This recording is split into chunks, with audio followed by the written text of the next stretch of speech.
Well, it's Monday, everyone, which means on Mondays we watch animated movies with you guys here on the PJ Campbell Network. I am your host, PJ Campbell. It's good to see you guys. How is everyone? Happy Monday. I hope everyone is doing well during the quarantine.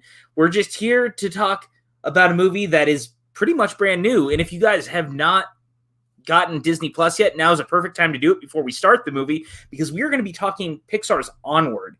Onward is their newest film. I'm sure that Evan can tell me what number film once I get him on here, because I can't tell off the top of my head exactly which number it is. But I love Pixar. We all love Pixar. We love animated movies. We're excited to do this.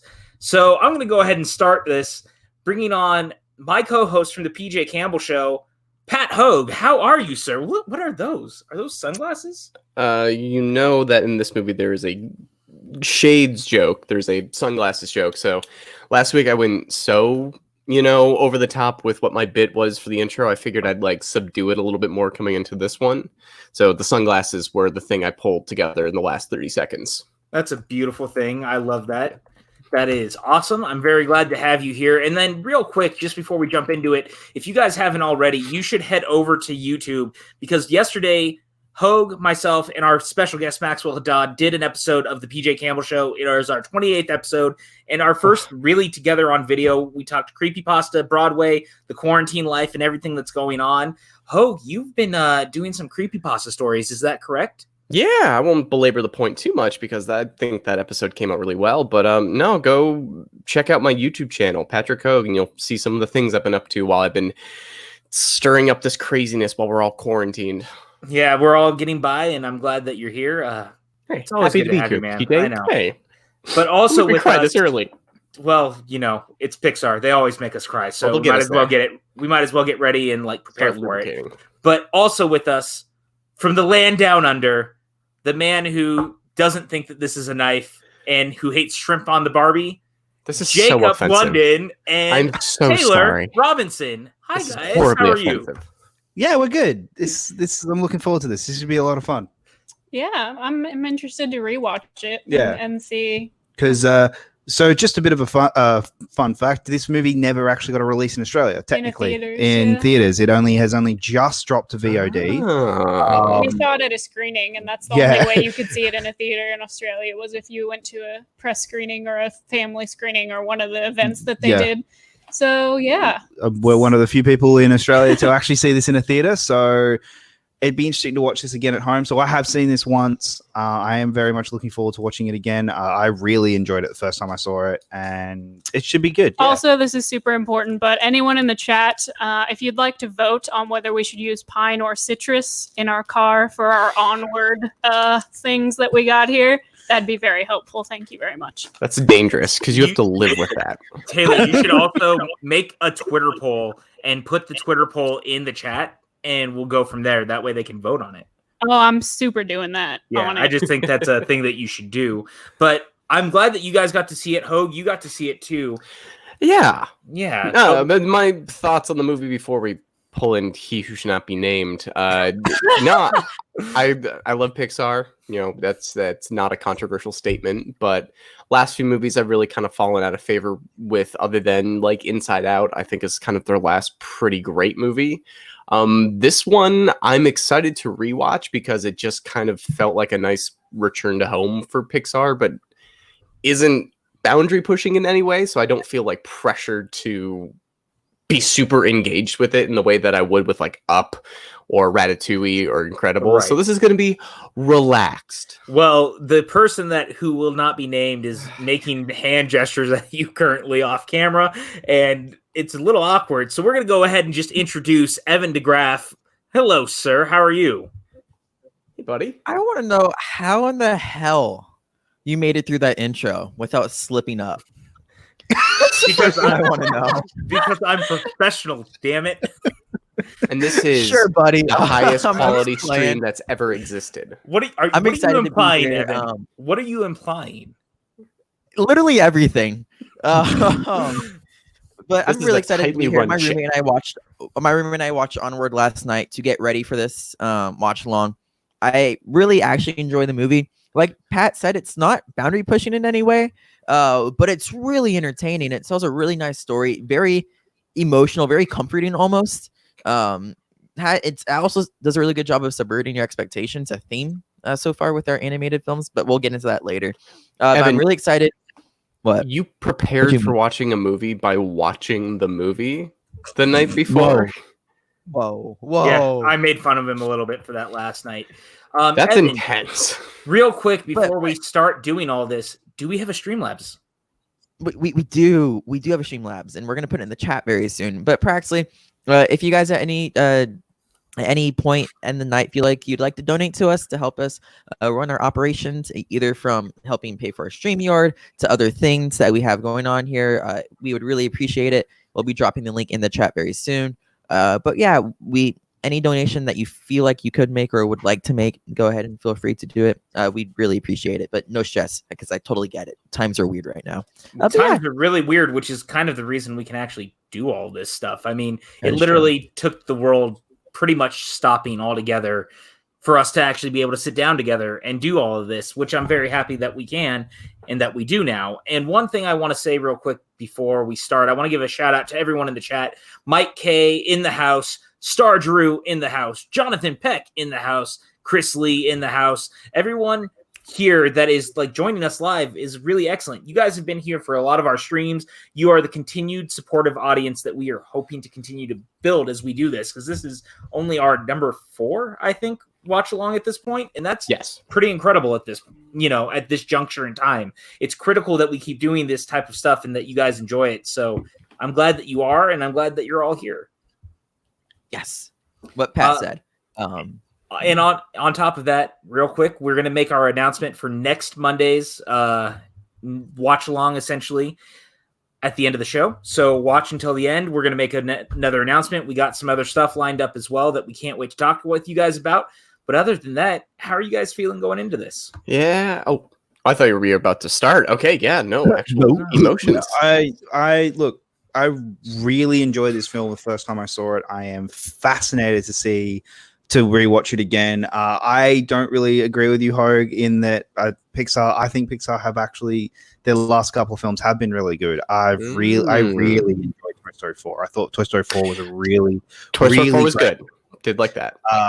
Before that was I'm partial to Cars 3. I think Cars 3 is a fun little movie that they made that the Cars franchise for me has never been terrible. Like I do like Cars films. I'm really looking forward to seeing this film again. Yeah, I mean, I'm curious to watch it again. Like, I enjoyed it the first time, but I'm not kind of on the train that everyone else is on, where it's an incredible, heartwarming, heartbreaking. Like, I'm just not on that train. I think it's fun and it's fine, but for me, at where I stand now, I would rather rewatch Toy Story 4 or Cars 3, or I'm just not there yet. So I'm interested to see what comes out of this rewatch. I didn't know that they had trains in Australia. So interesting that you couldn't even hop on one. Evan, I mean, our trains function better than your guys'. That's for damn sure. That's where we're starting this commentary. All right. I'm really glad that we got there at this point before we even actually started the movie. I also went ahead and, quote tweeted Taylor's little poll. I'll go ahead and copy the link and put it in the stream as well, just so you guys can vote on her nice little Twitter poll. There it is. It's going to go ahead and be in the chat now. But outside of that, what was that? I'm sorry. Leo lived. I don't know what you're talking about. So with that, what we're going to go ahead and do is we're going to count down from 5. When we get to go, you guys are going to hit play just like the rest of us, and we're going to sit here, commentate, and watch along Onward with you. Again, if you don't have Onward, you haven't bought it, but you have a Disney Plus account, you can watch it right now. It is available on Disney Plus, because this was one of the films that, unfortunately, due to the stuff going on with Corona, which is why we can do all of this great content, is part of the reason we can now watch it at home, because it was literally out for a week before essentially ending up on home video. So we are going to count down from 5. When I say go, hit play in 5, 4, 3, 2, 1, and go. You good there? You good there, Hogue? I might be off. I actually think I was already like 6 seconds in, so I might just like know the ending of the movie before you guys do. No pressure, no. Why No are big you the deal. way that you are? High altitude, lack of air and oxygen to my brain.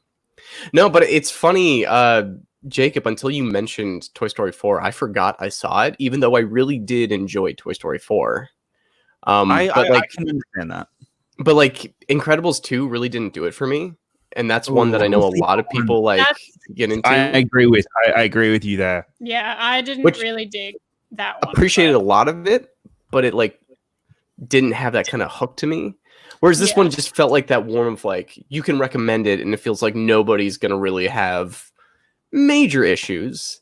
Everyone really built up the ending to this one. We'll get to it, and I was expecting Yeah. to like get knocked out, but didn't really Yeah. have that last time. Can we opening talk is real quick? incredible. Yeah, the opening is incredible. The fantasy It world it sets out to set up already out the gate is amazing. It's very Tolkien-esque. Like this movie's very tongue-in-cheek about its use of fantasy, and I love it for that. I've been a part of a D&D campaign for the past 3 years, and it's the And first you one I've didn't been even a part invite of. me? It's a weird group, man. I'm going to tell you that now. Rude. But it's, D&D it's one weird, of dude. fair enough, Evan. But like it's funny in that just this movie isn't condescending to like those fantasy lovers that a way of these kind of movies that are tongue-in-cheek are. It's not really making fun Yeah. of them, but it does like have those jokes that aren't demeaning. It really strikes that balance really well. Right there was I Voltar mean- Thunder Set, by the way. The other option, the biggest comparison that this movie has is obviously Bright. That's the live action Bright film. I love this, by the way, this whole sequence where the fantasy world starts getting technology and they're like, we don't need magic anymore. Who needs magic when we can just turn the lights on? Mm. What a very typical, human response to things. The easier way But is also- the way to go. I do gotta say, this would be like, if there were such thing as a D&D movie, I think this is the closest you're gonna get to it for a while. Well, actually, speaking of D&D as a movie, we know that is it John Francis Daley and his partner who worked on Game Night are currently working on the new Dungeons and Dragons reboot, I believe at Paramount with Hasbro. So just also because I'm apparently the trivia king, this was the first Pixar film without John Lasseter. So yeah, first one that Disney made without him involved at all. Can we also talk Well, I about wonder the why. fact Did he that do anything wrong? Tom Holland once again doesn't use his normal voice? Like this would have been a perfect time to be like, Tom Holland can actually be British in something, and we gave him an American accent.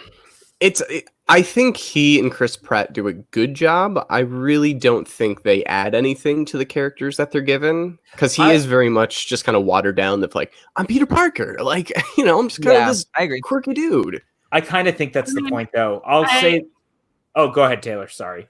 I feel like it's a bit more distracting with Chris Pratt's character than I Tom agree. Holland. And I'm For not sure why that is, but maybe because Chris Pratt is more of a big personality just in general, that when you hear his voice, it's a little more. I think it's also associated. I think also there's the fact that Chris Pratt is putting on the voice. He's doing the theatrical kind of. Let me show you my. I'll say this about Pratt. I think Pratt is doing his best Jack Black in this movie. It's Black doing Tenacious D without getting Jack Black, which is not a dig. Like, it's a perfect thing for this movie. That's clearly what it's going for. It's just a matter of if you're on board with it. I love all this where he's actually wearing his dad's sweatshirt. Yeah, I was going to say the family building is really fantastic. Yeah. I like the way that they handle this. And you really just kind of get the pieces of where their family is at this point. Mike K actually asks, do you think Jack Black could have done a better job as Barley? I mean, I think that it's an homage to him. For better or worse, I don't want to say it would have been better, but I think it would have been close to the same.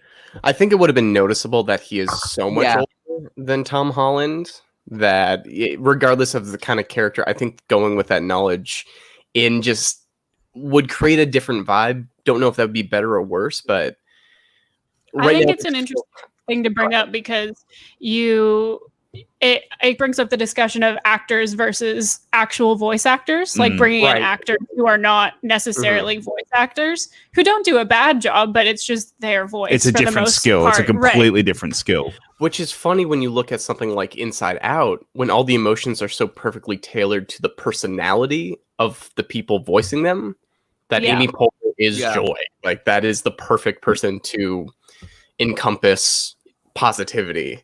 Star Drew makes a good point. Are you glad they live in a Smurf mushroom house? Like that, I hadn't thought about that until now, but it does seem like a very deliberate reference, of course, to the Smurfs, which is very interesting. I love this, by the way, because this actually reminds me of How I Met Your Mother. There's a whole season arc about someone who like stands in front of historical monuments and doesn't want things built on top of them. That's kind of what this reminds me of. And I like that they're actually touching on it because it's a real world thing. But it is funny it's the same kind of seriousness, but put on like the gallows of grandeur. I guess in that world that would be Stonehenge. Whereas for us, it's like, also, that's a weird thing. In this. I hate the stepdad in this movie so much. Sorry, you say you hate him? Why? He seems to like them very much. There is one moment that I really think undercuts him. Very poor. We'll get to it, but there's like, I really kind of enjoyed his character and the dynamic he had. I wish they went further with it, but there's one moment I think they play him a little too generically for a Pixar movie that I really didn't enjoy. Yeah. I think I know what you're talking about. Yeah. God, the blues, man.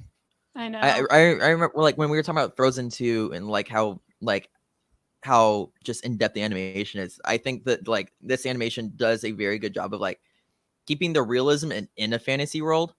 If that makes any sense. No, but like almost having a justified reason for why the magical things do what they do in our grounded society. There's enough of that balance of the unicorns are coyotes. That makes sense almost in a way. And like the proportions are weird, but like enough that you've gone to Sweden and seen like a weird house that's also designed like that. There's enough of like real world comparisons that it's not completely like, oh, that'll never exist in society. Chris Lee says Jack Black wouldn't have been able to nail the angry aspects of the character later in the film, and I'm actually not sure with how much I agree with that because I hard disagree with that. I really like Jack Black a ton, and I look at movies like School of Rock where I think that he has a really emotional arc that's really great, and I think he can pull it off. I think he could have done it here. This is a great moment of again just building the character arc and the family arc. Which I enjoy. But it is scenes like this that I'm like, Pixar, you're a little too good for this. Hey, kid, I knew your dad. He had all these good qualities that you would have loved if you met him. All right, I'm going to go now. That's kind of how I felt, too, when I saw the scene at first, is like, I get that he's excited and wants any information at all about his dad possible, but it's very, like, just, it's the perfect instance of him stumbling this random guy who at this exact moment on his birthday. Yeah, I kind of disagree because at this very moment in time we know such little about that he plays in the family. So and as we learn like throughout the movie, any little bit of information that he can get about his dad, he's so desperate for. So it kind of builds up for further whenever we get that big payoff of like, oh, like this is what this actually is, or totally or how Ian decides to treat that. And planting the seeds for his dad, I think, is kind of creates the twist in the end and everything that like is the emotional through line. It's the thing that separates great movies through good movies of that kind of happened through random happenstance rather than the main character causing it. It was more of just random than a character choice. Whereas Toy Story happens only because Woody and the characters, whereas that's like, oh, we had to get some exposition out, so he runs into his dad's friend at a restaurant. John Malloy actually is in the chat right now, and he said he's had moments like that in his real life with certain people. So I can understand where he might connect with something like that for that reason. He's had those moments. Those things happen. So maybe it's the fact that it happens on his birthday, the day the plot starts, and the day that like everything's happening. It's just a little convenient for me. I mean, it's a movie. In an animated movie where, hey, Pixar's really good at that though, of making it feel like, oh, that's organically why that would happen. This is such a great foreshadow, by the way, this whole thing right here with the the drive test, because this comes into play so heavily later. And This again, is also a perfect visualization of how it feels. yes, it is. It's Yeah, 100% how I felt I learning felt how that to drive. anxiety. 5 days into my learner's permit, my dad threw me on the highway. I went to go take my driver's test 4 times. Oh, wow. Well, I mean, Remind me there's to a never reason get that- behind the wheel with you. Yeah, exactly. Listen, first time, my fault. Second time, didn't have the paperwork. Third time, my fault. Fourth time, I passed. Can we also talk about real quick? I think it's interesting that one of the fantasy characters in this has some sort of genetic disease enough that he has to use crutches. I just think it's such an interesting little thing to add to make the world feel as real as the world we live in when we, were in high school. Yeah, I just also wish think they. Oh, sorry. Go ahead, Evan. No, I think also that they Jacob. play into the fact that, hey, they're magical creatures, and Right. if they have different body proportions and sizes, they're not all going to be able to stand on 2 hind legs. Like, it's just like body wise, you're physically not going to be able to do it. So of course he needs the help of crutches, which so that he has 4 feet essentially. Right. Which is interesting. I just wish they did more with like the friends, because they kind of just show up to be that.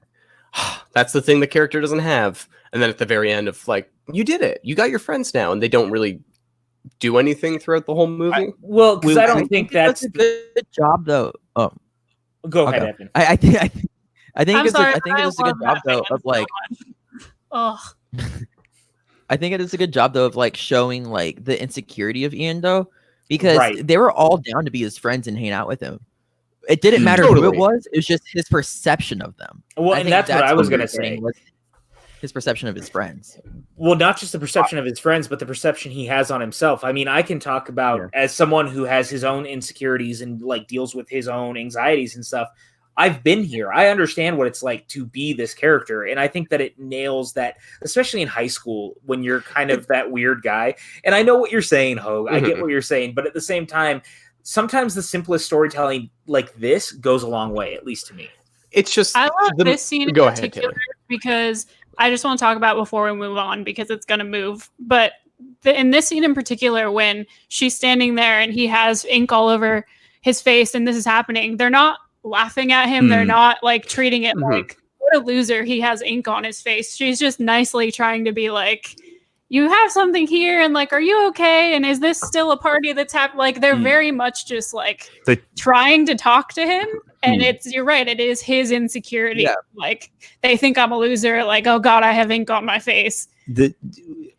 You're right, 100% right there. I do really love how they handle that scene. It's like I this animation love what right they here. do, Holy shit. and I love their purpose. I just wish they were involved more in the story overall. They kind of just show up to show he's insecure. So we Yeah. have Chris Lee, who's in the chat, who says, I don't think Ian needed to be so awkward in the scene, especially since the group he talked to appeared to be totally reasonable.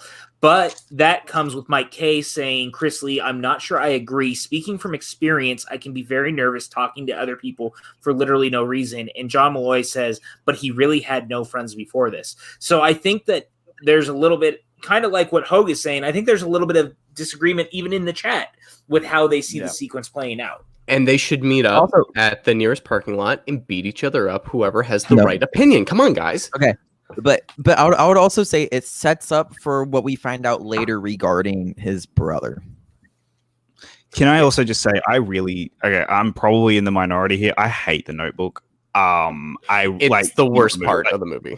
We're not talking about the Notebook right now, Jacob. We are talking about I really don't like His list. his list. I don't like the storytelling use of that list of here are my insecurities, and when he ticks Here are them my off at character the end of the flaws. film, here are my character flaws, and when he ticks them off at the end, that doesn't pay off the way I think the film hopes But it does. real quick, this scene I think is incredible. Yeah, I think this is one of I think this is fantastic. without Yeah. spelling it I got out, straight it's the chills. perfect encapsulation of what he's missing, but like the weirdness that it is to kind of have that insecurity about you.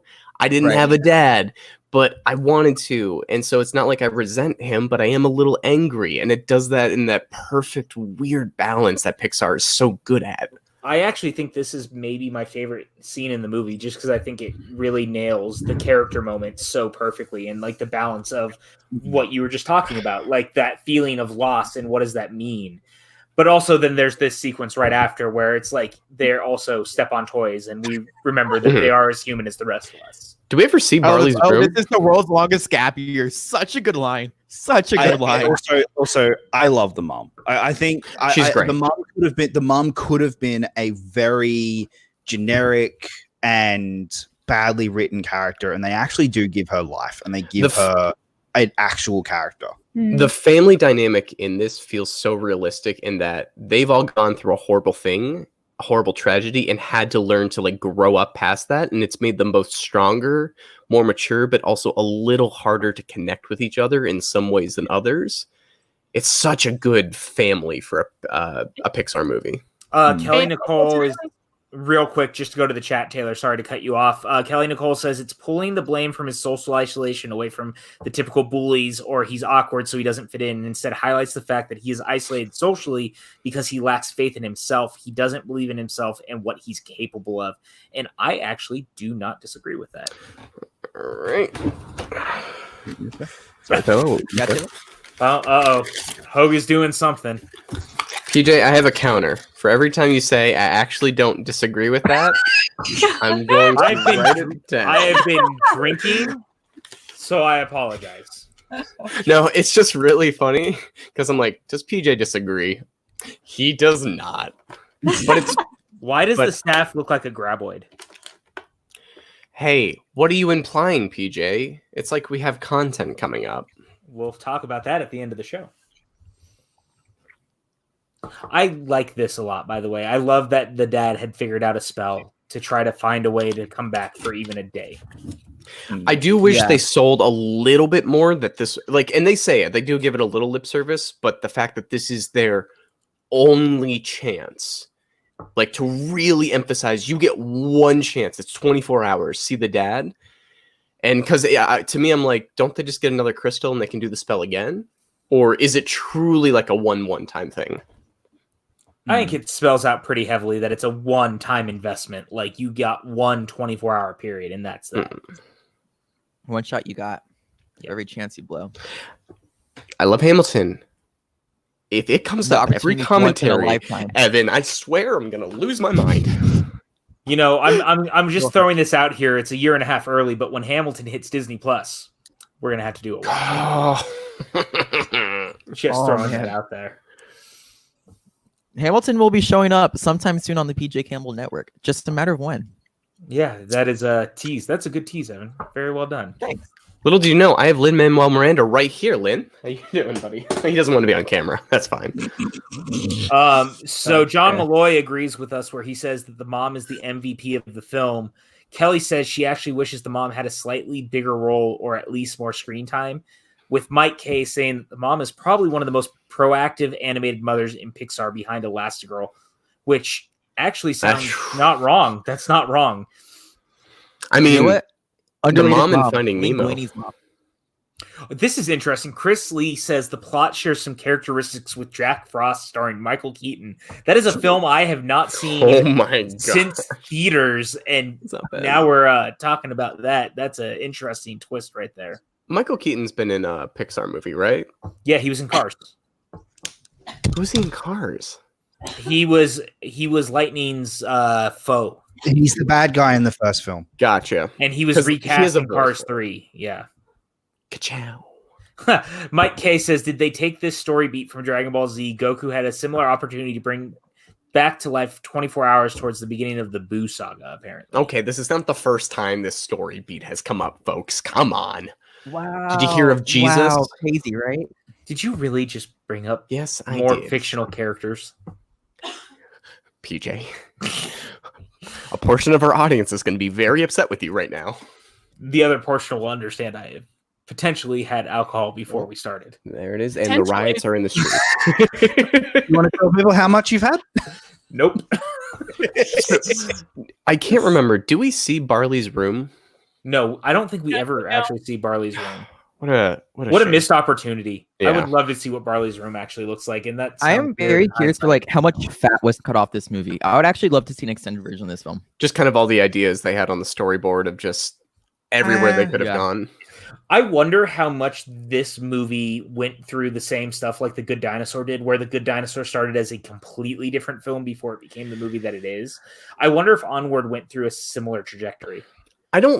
Probably not as difficult because The Good Dinosaur is a bit more esoteric of a movie, so I feel like there's a little bit more to figure out with what you do with that. This one's pretty cut and dry with what the story is, so Yeah. I can't imagine it was that difficult to... Well, the other thing is did The Good Dinosaur become Onward? Because the original version of The Good Dinosaur is more like this, where dinosaurs survive and actually have like their own ecosystem and life.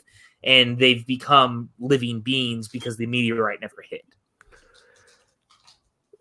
It might be Can we influenced... talk about though Go ahead. in Disney's filmography, where we have two films with the name dinosaur that are very impactful to animation as a whole, yet people find both of those films mediocre. Yeah, because Dinosaur and The Good Dinosaur are both looked down pretty heavily on. One of I the mean, biggest problems with this film, I think, is this right here. I think they find some good moments with it. I don't think they can ever truly reconcile how weird it is that it's half their dad. I didn't mind this, and I think it works if you don't go with the ending that you go with, and it's why I have a hard time reconciling with this storyline. Yeah. That's the problem I have with it. I can see where you guys are coming from, but this moment is enough to sell me on what they're going for, at least, because I like this right here. This is good. This whole moment is so beautifully handled, and I like it a lot.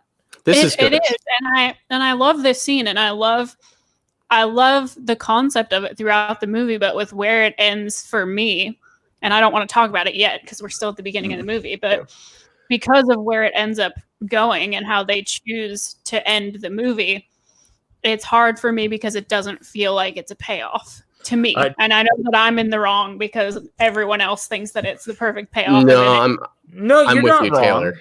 I'm not going to say you're wrong because everyone's feelings on this situation are different. John Malloy says Dinosaur was just never as good as The Land Before Time. So that's a hot take. Yeah, that's a from hot me take. right now. That's Okay, but no like, I hot want to be clear. take. That's not exactly like what I'm saying. Like my point there is like The Good Dinosaur probably pushed animation further than a film's going to push animation in a while, especially with what it did with water and stuff like that. And then Dinosaur, I want to believe, was like one of the first 3D animated Disney films, if not the first. It was the first Disney one. Yeah. But but to the point where Disney actually didn't consider it an animated film in their canon, like in their canon, until Tangled came out, and they called it they called Tangled 50, and that's when went, oh, okay, so I guess it is counted. But going back to what Taylor was saying, sorry, I kind of agree with you there with what you're saying about the with the father and how the ending just doesn't quite play out. But I do love that scene. Yeah, no, this scene is so beautifully handled. Like, just the moment with the shoe gets me. Like, the way that they communicate with his shoe kills me. It kills me because it's so well done. It's the tapping. That's what makes it work. It's good. It's just unfortunate that for the rest of the movie, he literally just gets dragged through it and really doesn't have a character throughout other than like a looming thing for them to come to terms with. Which I think, once again, we can talk about more when the ending happens, because if they ended it a different way, I think you can get away with it. But the story that it turns out they wanted to tell when you get to the end, it's not actually about that, unfortunately, to me. Do you think maybe it would have worked better if they couldn't bring the dad with them? That he had to stay in the house, and it's them two, and then it's the quest of the two brothers, and he has to now go with his brother because he has something back home that he wants, and he has to work with his brother instead of. Yeah, I think there's something stronger, especially with the brother with Barley only having a couple memories of the dad, and I forget Tom Holland's name. Ian, of just he's never really met his dad, so the fact that he's kind of treating him as another adventurer than the emotional climax to his entire life. If that was still just an idea in his head, and then we got that ending where he got to see what he saw, I think that would have a lot more impact for just kind of bringing him to reality. And I'm trying to talk around it without like spoiling it ahead of time. Yeah, I know. That's why I'm like, it's hard to talk about right now, but I get what you mean. I'm going to shout out Chris Lee, who said, without Land Before Time, perhaps Spielberg doesn't take on Jurassic Park. Fun fact about that is that it wouldn't end up being just Land Before Time, but without The Shadow starring Alec Baldwin, Jurassic Park would not exist, which I think is really, really interesting when you think about that. And the way that The Shadow, which doesn't get a lot of love, actually pushes visual effects. Kelly also says, I think you see them planting the seeds for the ending more upon your second viewing. I'm not going to read your second one just yet, Kelly, just because you put spoilers maybe, and I don't want to spoil it for anyone in the chat who maybe hasn't seen it yet. Yeah, I do think that like it's really interesting that we're talking about very specific like character moments and character development versus like any plot issues with the film. Kind of goes to show that like Pixar has their shit down. And it's really just dependent on like how you relate to the film or how do you decide to perceive this film.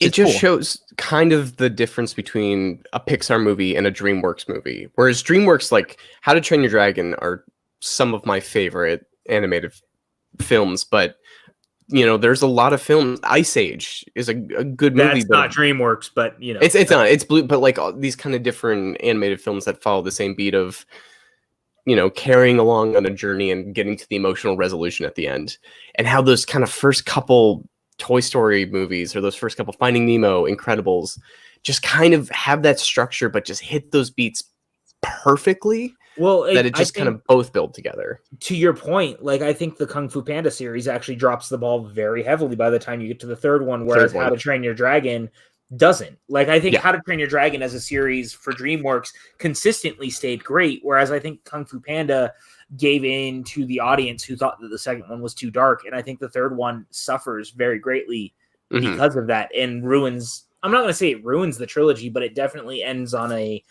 much lighter note than I think it should have. And it feels ironically like it kind of pulls its punches for films that were so kind of visceral, both emotionally and action heavy wise, that it kind of when you think Kung Fu Panda, you don't think those first two movies because they do so much more with it. When you think Kung Fu Panda 3, where he meets his dad, you get the movie you think you're gonna get. And it's kind of unfortunate that it feels like it rests on its laurels. Whereas when you see like Finding Nemo, if like a dad fish has to find its baby fish, you're like, oh, I kind of know what that is, but it gives you so much more than that. Whereas this one is two brothers have to resurrect their dad in a fantasy world. You get that. And that there's nothing wrong with that. There's a lot of fun, creative stuff, and they have some interesting character dynamics. Their family's great, but there is a level of fine tuning that really elevates the great Pixar movies versus the good ones. And also, it's a great job right here of subverting your expectation. Sorry, Pat. Yeah. No. This is perfect. I think to me the best thing about this movie is the world building. Like there are some story moments and things for me that don't work, but that's just because the way I perceive the film and the story that's being told. But the world building to me in this movie is just fantastic. I would kill for a Disney Plus series, like of just in this world. Doesn't have to follow Ian. Or Bali, just a Disney Plus series in this world of just them going, hey, welcome to the world of Onward. Here is these two characters that you now follow. Well, I think that could be fascinating. To what you brought up earlier, Jacob, about the comparison to Bright, whereas Bright felt so surface level in kind of its ideas of its world. This one knows it's an animated film, so it knows it can kind of do that a little bit more, but still doesn't rely on the shock of, look, this scary tavern's like a Chuck E. Cheese. Isn't that quaint? It has a character in it that like totally reduced from where they started and like has a logic behind all the decisions they make that would lend to an anthology series or an animated series that are crazy characters doing crazy things in this world. It also makes the, I think, very intelligent decision to not try and tell a story about racism using creatures, because like They're not great. Not saying that's the worst idea, just not in that movie. I read that script years before the movie came out, and I'm like, oh, that's not going to be good. John Malloy is asking us what makes a good and great movie. That's a hard thing because I think it's always subjective. It's subjective. It's also what is the lightning in the bottle things of sometimes it's the right movie at the right time. Back to the Future is a perfect example. Yeah, but it's also it's the things you can't control as much of what you can control. Because just on the moment you're getting a shot of a guy making a weird face. And if you just show that to somebody, they're going to be like, that's stupid. But if you cut it into a wacky scene, it's the perfect moment that builds the scene to its emotional climax. You don't know why. It just does it. And that's the weird thing about movies. Yeah, that was the one thing that I made note of when I was talking to my roommate about it last night was like, this movie is near like, I won't say perfect, but it's like, it is near as good as it can get like through and through. But personally, it didn't have that like lightning in the bottle for me, but I still thoroughly enjoy this movie. I love the emotional touches, but it doesn't have that like Ratatouille, Incredibles, some of the Toy Story films, Finding Nemo. Like it doesn't have that it factor. Can we talk about real quick? Too, where I think it's technically a great movie. The world building's good. I love the family elements, but there just isn't that moment for me where I just where it's elevated. I love all this stuff with Corey, by the way, where she was like this basically mythic being, and now she's basically running an IHOP. Yeah, there's just something really amazing about that, and I love that so much. Chris Lee says that the plot is about as straightforward as you can get, while Mike K says, at the time I saw it, I kind of compared Kung Fu Panda 3 to Return of the Jedi, whereas 2 is certainly Empire Strikes Back. And while that is fair, I just think that Kung Fu Panda 3 relies so heavily on humor in a way that the second one and even the first one to a point does not, whereas I do not think Return of the Jedi does that. And that's I've always felt I love that so much. Sorry, that's hilarious. I've always felt that How to Train Your Dragon felt out of place at DreamWorks. Yes, DreamWorks. It never felt like a DreamWorks film. It felt like a Disney animated Pixar or a Disney animated film. But you look at the first How to Train Your Dragon, that is the most generic story you can tell. That is Lilo and Stitch. That is, what did you just say about Lilo and Stitch? Not saying they're bad, but just that it's a story and an archetype that has been used so much. It's how you do it. And, that one just hit the perfect amount of beats and had the characters that were fleshed out enough to really make it sing. Whatever that magic is, just, Evan, what you said, if you read this on a script, you see the plot, you'd be like, oh, that ending tracks. This all tracks. This would make for a great movie and has the right beats. It's just when you make it, you're like, oh, what is that extra sauce? Also, great moment here. Oh, yeah. Yeah, this is a great moment. It kind of reminds me of a little bit of a nod to Return of the Jedi and not Return of the Jedi, Raiders of the Lost Ark and him losing his hat and having to grab it at the last minute, like very Indiana Jones-esque in a way, which I like. Well, it's an adventure film. You have to have that nod. I was watching Rebels the other day. I'm gonna rewatch the series, but the first time Ezra uses the Force reminds me of that because it was just out of sheer willpower. Can we also talk about the fact that I'm pretty sure now I'm wondering how many of the little things that I played with at like Denny's or IHOP when I was a kid, how many of them would actually have led me to treasure? Have you thought about that since you watched this? Can't say I have, PJ. Can't say I have. My mind wanders. Okay, we're in a quarantine. Things are happening. I just would love being at like a Denny's and seeing, Central Park coordinates 832, and you just look at your mom and say, "I'll be right back," and you have like a shovel and you're just digging out public property and you find $1,000. Fucking Robert Sabatsky, that shit. Just be in the middle of Central Park around. That is spiritual looking. Two How to Train or not How I Met Your Mother references this whole show. We need to cool it, guys. Chris Lee says, I think to put it simply, the movie simply isn't funny with the exception of the Manticore scene, at least for the adult audience. There are some charming moments.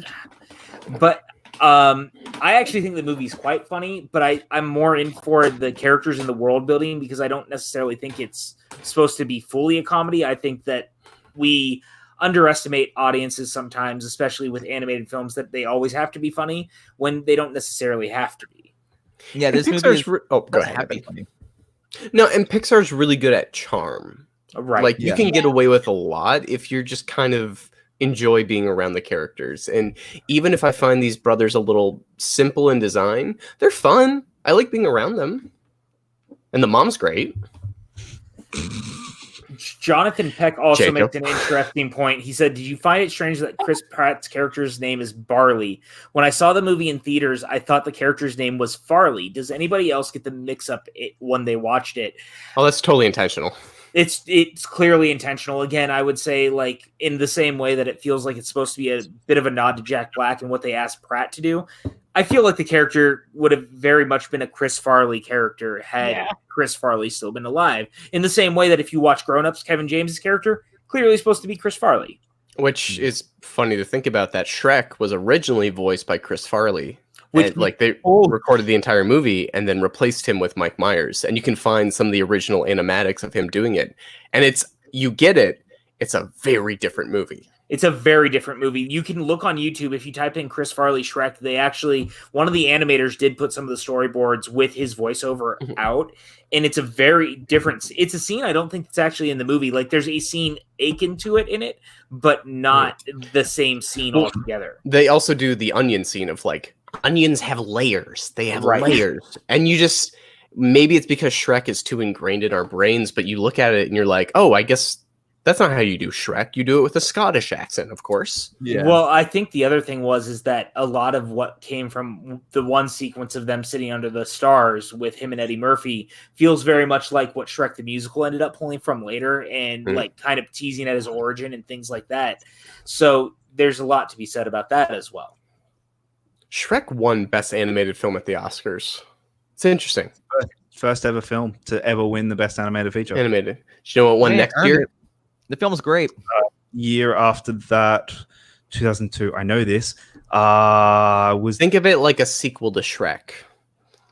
That's right. It's Spirited Away. I was gonna say no. I was questioning myself. I'm like, was it Spirited Away? 'Cause I know Pixar didn't win it for a couple of years. Like the next one, they win the next one in Finding Nemo. Can I just say real quick to interrupt Jacob because he's an Aussie and I don't really care. PJ. I love this.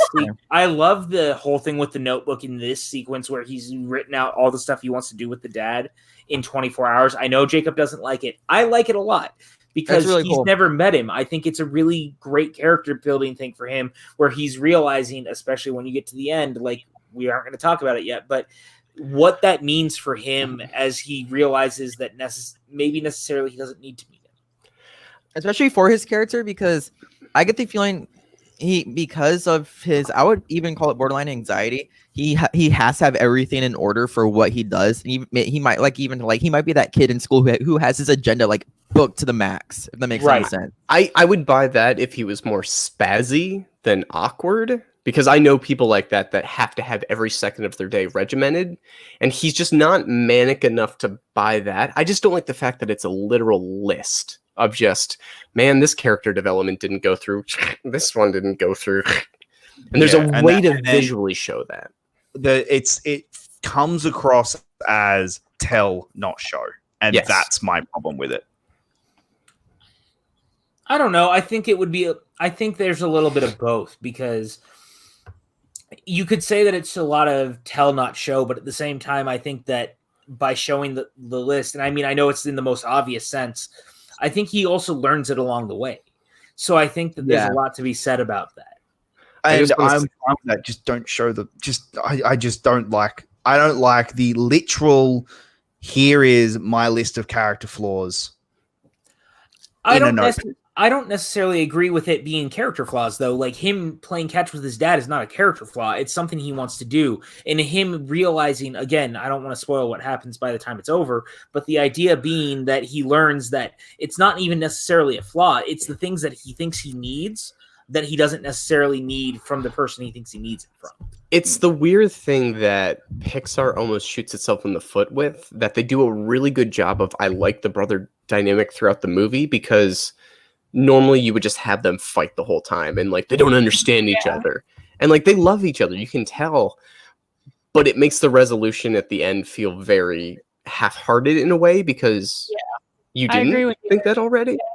Yeah, I agree And the with list that. kind of adds to that in a weird way. Hmm. The movie is really good up until then, that I think the ending doesn't.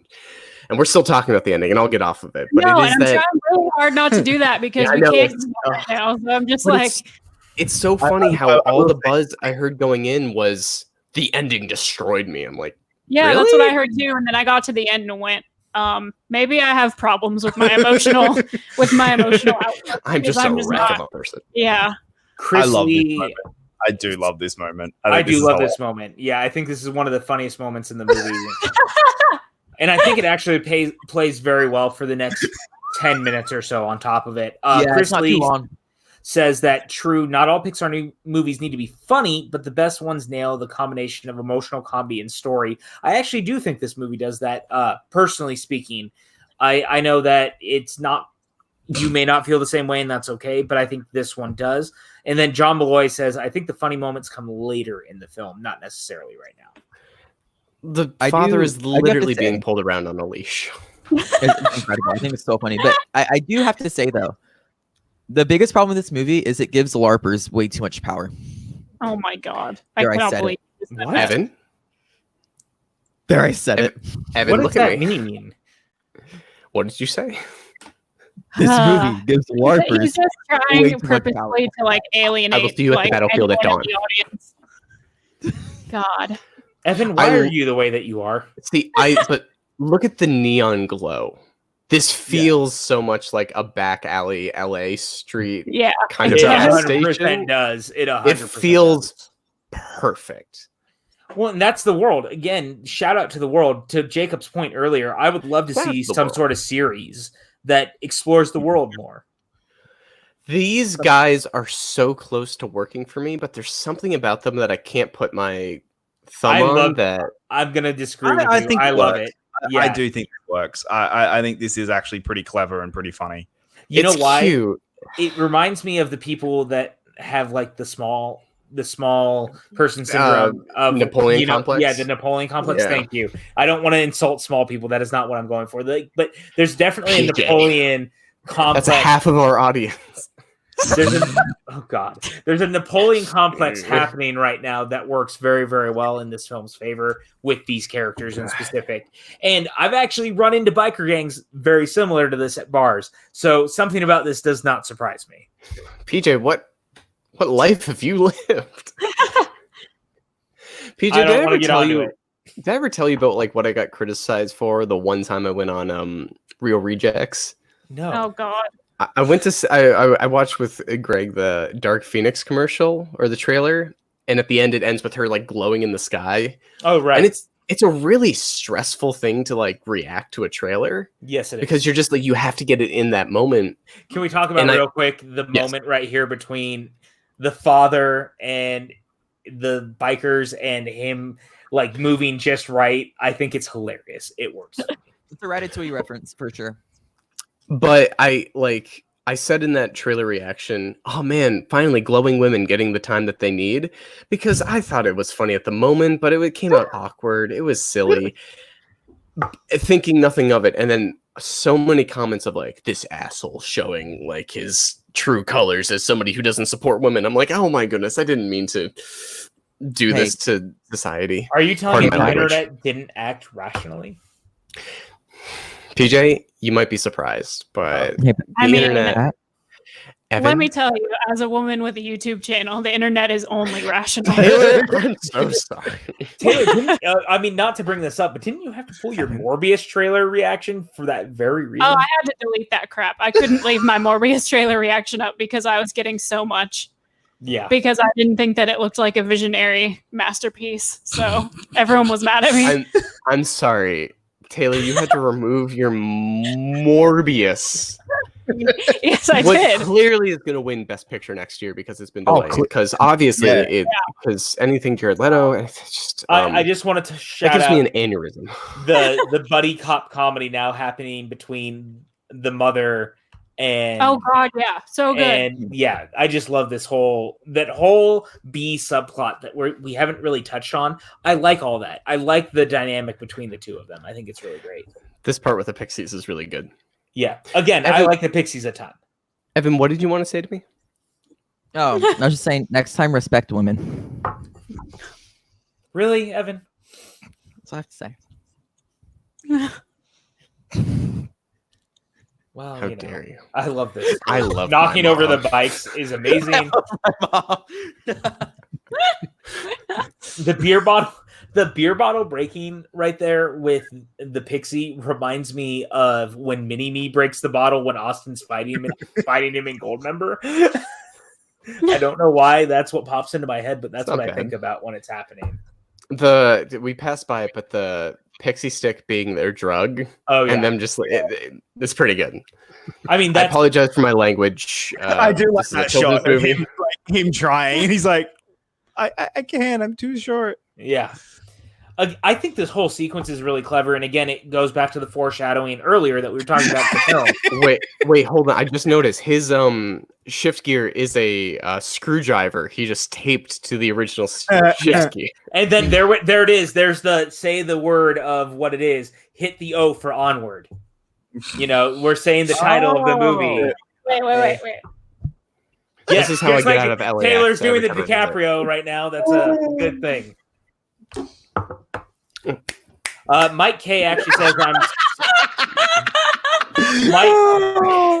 Mike K says he's surprised actually how long the shrinking moment lasts. Not that there's a bad thing about it, but they get plenty of mileage with that humor.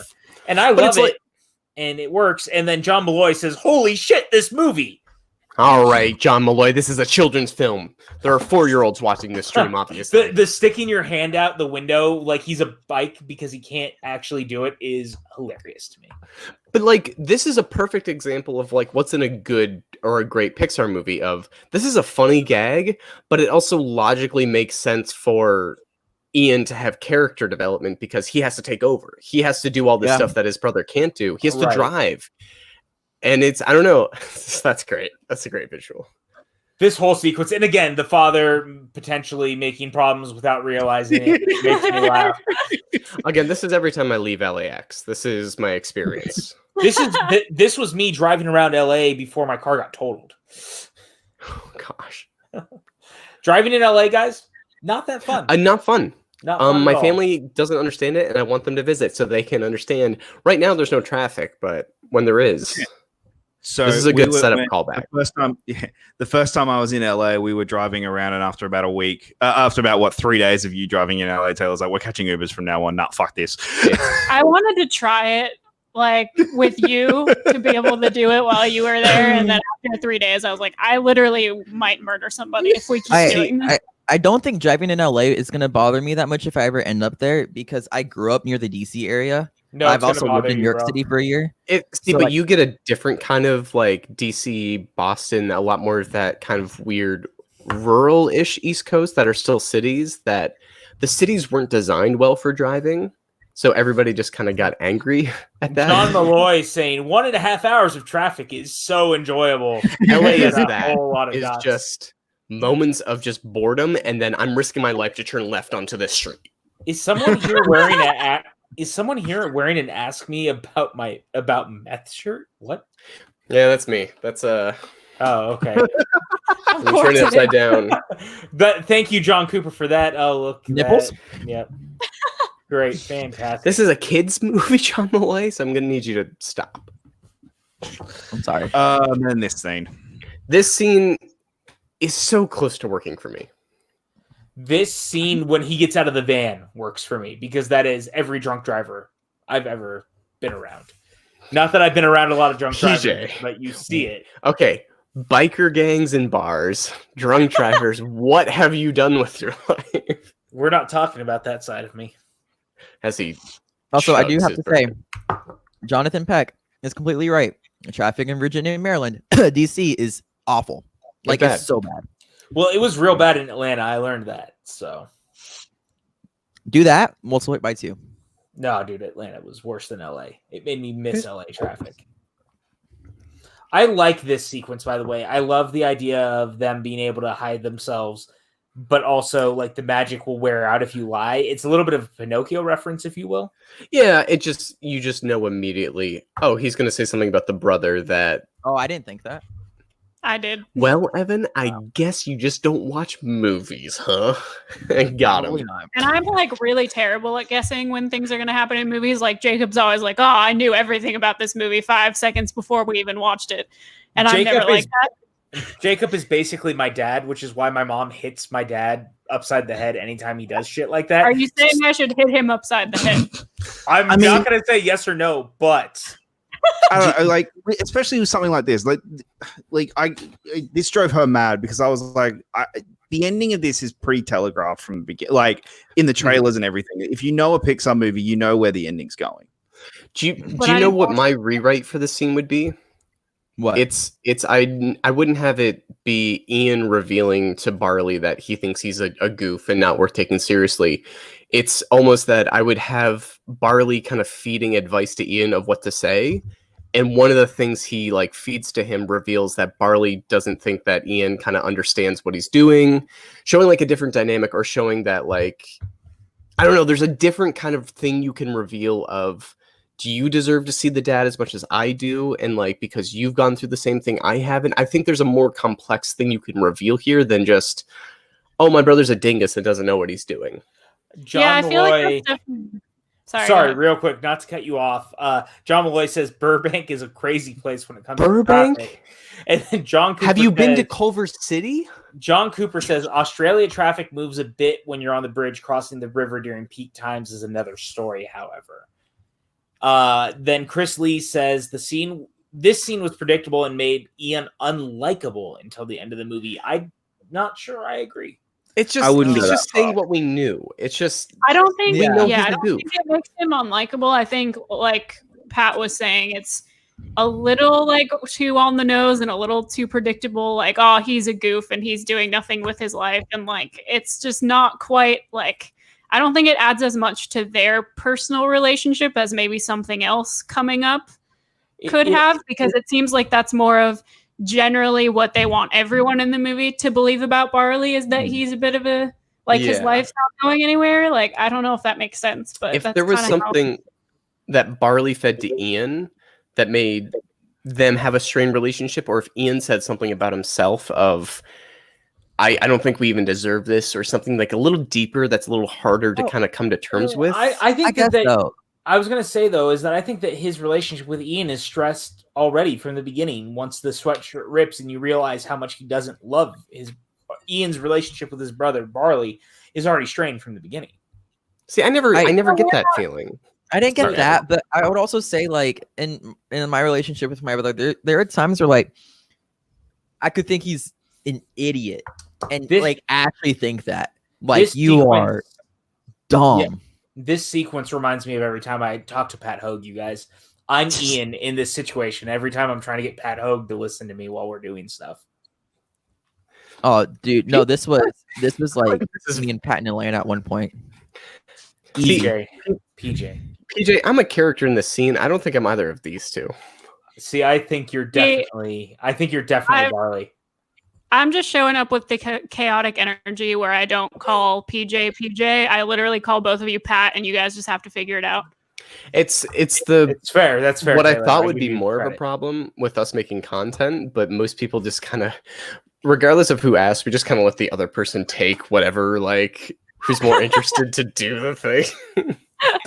I also just noticed the toothless pillow. Kelly says that Kelly thinks that that him underestimating his brother or not trusting him is the whole film, and lines up with the scene with the original spell that went wrong and ties into the ending. But I also agree with Pat, apparently Hogue, that the point of the scene could have been better delivered in a more nuanced way. Chris Lee says that he thinks this is actually Pratt's best scene in the film. Hold on, thank you, John Malloy. Yes. And then John Malloy says Pat I do just want Cheetos. Also, this is me whenever we're trying to be serious. Dude, this is such a good scene. Yeah, like, I love this sequence. Such a good scene. See, and this is one of two scenes that the father really does anything on their journey. Can we talk about real quick, by the way? Oh, I can't spoil it. Oh, because I haven't said it yet. But the music that they use throughout this movie is such a like love letter to Ozzy and Dio and Rainbow, and like it's 80s. A great soundtrack without being obvious about it. Yes, it's like such a love letter to 80s hair metal and 80s like fantasy metal that I love it so much. Like Anyone who knows me knows my favorite band is Coheed and Cambria. So there's something about the idea of like the 80s hair metal, Ozzy and Dio references that I just really like. And this moment right now of him to be like, I miss him too. I know you're the protagonist of this story. That's a great dynamic of, I know I'm a goofball, but I'm more complex than you think. There's a way to emphasize that. This is why I listen to you 10% of the time that we talk. PJ, we've done how many episodes of a podcast? What percentage of that? This is Mike K knows me so well. He says I was waiting for PJ to bring up the music, and he put up a little rock sign, and I love that. Yeah, that was the thing I said when I left the theater originally. Was I love the music so much because it reminds me of that 80s metal scene that we don't see a lot of anymore. Even Iron Maiden to a point. By the way, this pawn shop sequence is fantastic. Straight Men in Black. Yeah, straight Men in Black. Straight Men in Black. It's also this is what Pixar's good at, of just like setting things up of, oh, this is gonna be another conflict, isn't it? No, it's just a fun scene that we're gonna resolve in like a really fun way. So many other movies would have this be like another chase or another fight, and like I do love this. Yeah, this is great. And again, I think that it's straight up a Men in Black homage when they go and visit Jeeves, the character played by Tony Shalhoub in the first and the second movies. That's exactly what this feels like in the perfect way. Wait, did Evan just make a movie reference? Evan did make a movie reference because you've been hanging out with us way too long. I think this might be the scene that really ruins the cop for me. It's either this one or one coming up, but there's a line he says. Yeah. I know the specific line. I think I know what you're talking about, because that's why I didn't like him for the rest of the movie. Jesus. John Malloy says, when losing a parent, there are different ways that brothers, sisters, and other parents handle things, and this scene exemplifies that. The pawn shop scene? Yeah. It's a weird one to emphasize the siblings dealing with it, not gonna lie. Sorry, I kid. I Josh. them closing the store so that they could leave and not get caught just makes me laugh every time. That line really bothers me. Wait, which one? Dang those kids. Really demonizing them. And like there's just an element of not understanding that really takes him down from the cop who gets that these kids have been through something and are just kind of trying to figure it out in their own way, to the authority figure in a lot of these kind of generic I think that's why I like them, because there's so many step parents that are like that. Right. And that's what I was going to say, is I think it really falls into the step parent thing that, because by the time it's over, he learns what the situation is. He doesn't know yet exactly what's going on. I see what you're saying. But do you know who the perfect example of that is in Ant-Man with Bobby Cannavale? He is the perfect example of like the stepdad who he gets it, but he is completely justified in how he feels based on the past experience. Maybe, but I think this guy's a little too harsh. I think, but no, that's what I'm saying. Step parents are like that. I've seen multiple step parents be like that.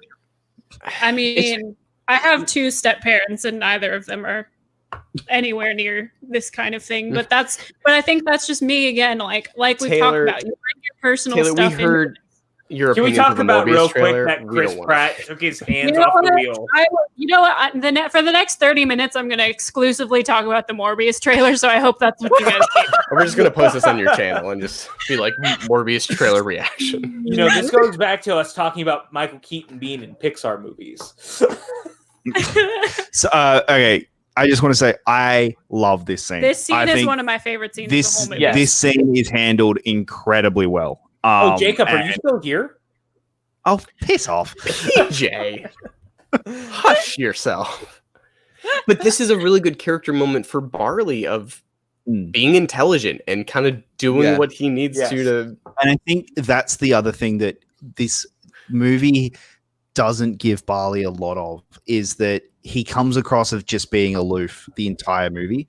Whereas in here, you actually see, he does have a brain where he realized, if I say anything right now, it's going to completely ruin his understands mindset. how big of a situation it is and what he needs to do. Yeah. And you're right, it is one of the very few moments where he seems to have self-awareness. And it's funny that Ian is the opposite of being more Barley. Of look at how much fun I'm having on like our adventure and walking over the pit, and it's that role reversal of shows. Oh, they're brothers. They're from the same family.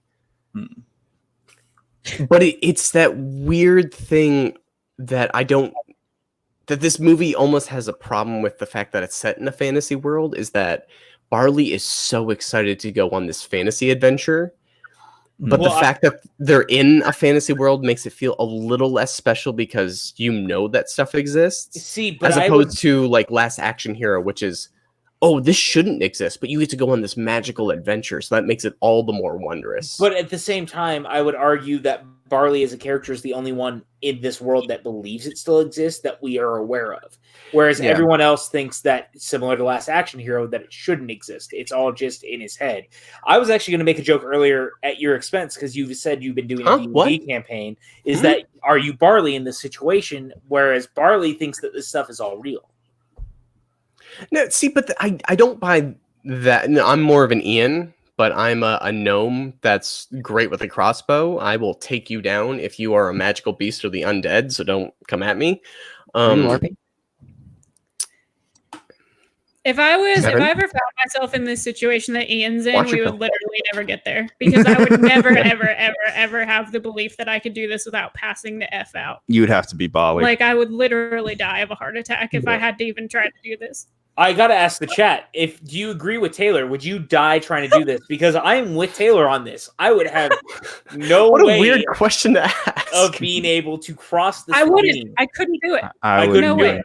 Chat, would you die if you tried to walk over an invisible bridge that's over a chasm that's a Barley doesn't say anything there. The fact that Barley hasn't said anything. He's internally panicking very hardcore, and he's just like, "No, you're good. Keep going. Keep going." See, Barley is me if I'm actually walking across. I don't feel like Ian in this situation. I feel like Barley, where Barley's like, "Oh my god, if he looks down, he dies." They have this thing at the Grand Canyon in Arizona where you can like walk on glass and like do this basically, and I can't even do that when I know the glass is there. I've literally never gone to the Grand Canyon since I've moved here because I'm terrified of heights, and so that's surprising that they have that. It's like this little thing, like this little section you can do, and I'm just like, literally never on my life. I'm not going to pay you $800 so I can do that. Hey Pat, all right. We're going to take you to the Grand Canyon when we're there. I was going to say, Jacob, are we going to go? Because I'll go with you. I want to go. I want to go back to the Grand Canyon. I loved it there when we were there last time. I've never been. John Malloy says this is kind of like a treasure hunt, and I don't disagree. Kelly says I would not be able to even cross. I'm with Kelly on that. No, John says I would go straight forward, just get me a little drunk. Well, I'm a little drunk right now, and even then I couldn't do it. And Jonathan Peck says I'll just close my eyes and that's it. While as John Cooper said, I heard that you could stay under the Grand Canyon. Yeah, we can hike. You can hike down the Grand Canyon and like stay there and do like white water rafting stuff. Like you can. That's a freaking hard trip to do though, to hike that. Like Kelly is with me. The Grand Canyon is my nightmare. I agree. You know what? The Grand Canyon is my nightmare because when you go there, you see people walking to the literal edge to take selfies, and that's what gives me a heart attack. Like because Didn't someone die last year from taking a selfie there? Yes, they did because they slipped and fell because they were right on the freaking edge. I'm just saying. That's what gives me a heart attack, personally. Be smart. If you're going to the Grand Canyon, do not walk to the edge to take a selfie. Okay, is he officially their stepdad? I mean, or are they just dating? They're dating, I believe. But we don't know how long they've been dating. No, this is the we scene don't that have any could context for that. This is the scene that could fix it all for me. If he's just like, I don't know how to talk to you guys. I get it. I get, you lost your dad. I don't know how to deal with that. But I care about your mom, and she's freaked out. Can you at least work with me on that kind of level? And he doesn't bring that up at all. He's like, you rapscallions, get back to the city.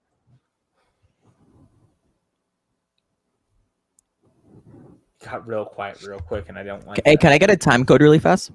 Our time code is currently, at least for me, 1 hour, 1 hour and 4 minutes and 12 seconds. 14.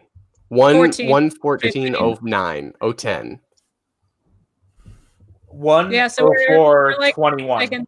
22, 23. Yeah, we're 1 second ahead. Yeah, and I'm not going to try and get that second back because Very good. My stream froze. That's what I was asking.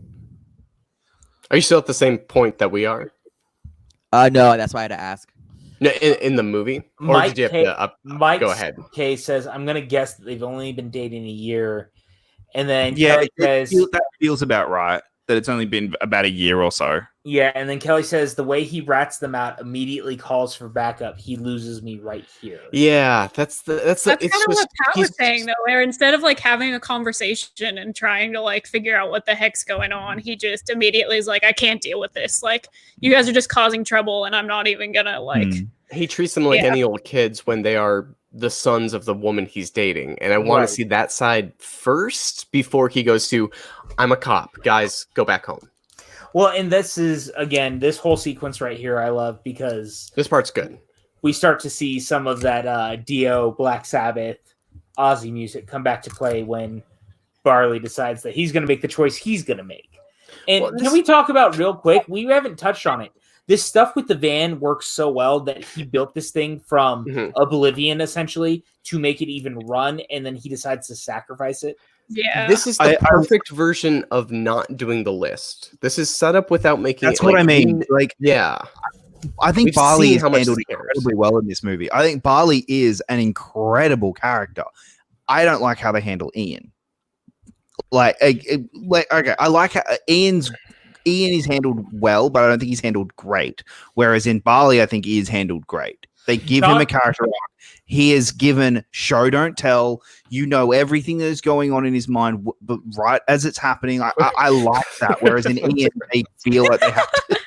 That's so a great flying parking violation. Yeah. This is what Pixar does best. Yeah, and can we talk? John Cooper says there's a bootleg version of this movie called Homeward. Is that like one of those asylum movies? It's an asylum movie. Yeah, it's an asylum movie.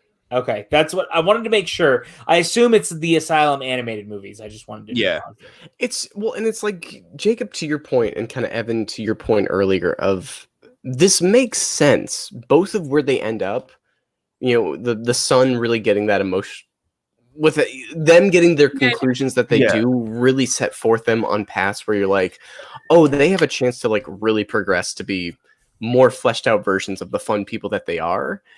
It's just weird, that dynamic of it's just there's something just not right about there's not enough character for them that they need to overcome right now because they seem pretty well equipped at the moment. Also, the plane being in the background of that epic like landscape shot, beautiful visual storytelling. Oh God, yeah. Well, I actually think a lot of this movie is visual storytelling to the max in the best way. This just feels like it's horrible.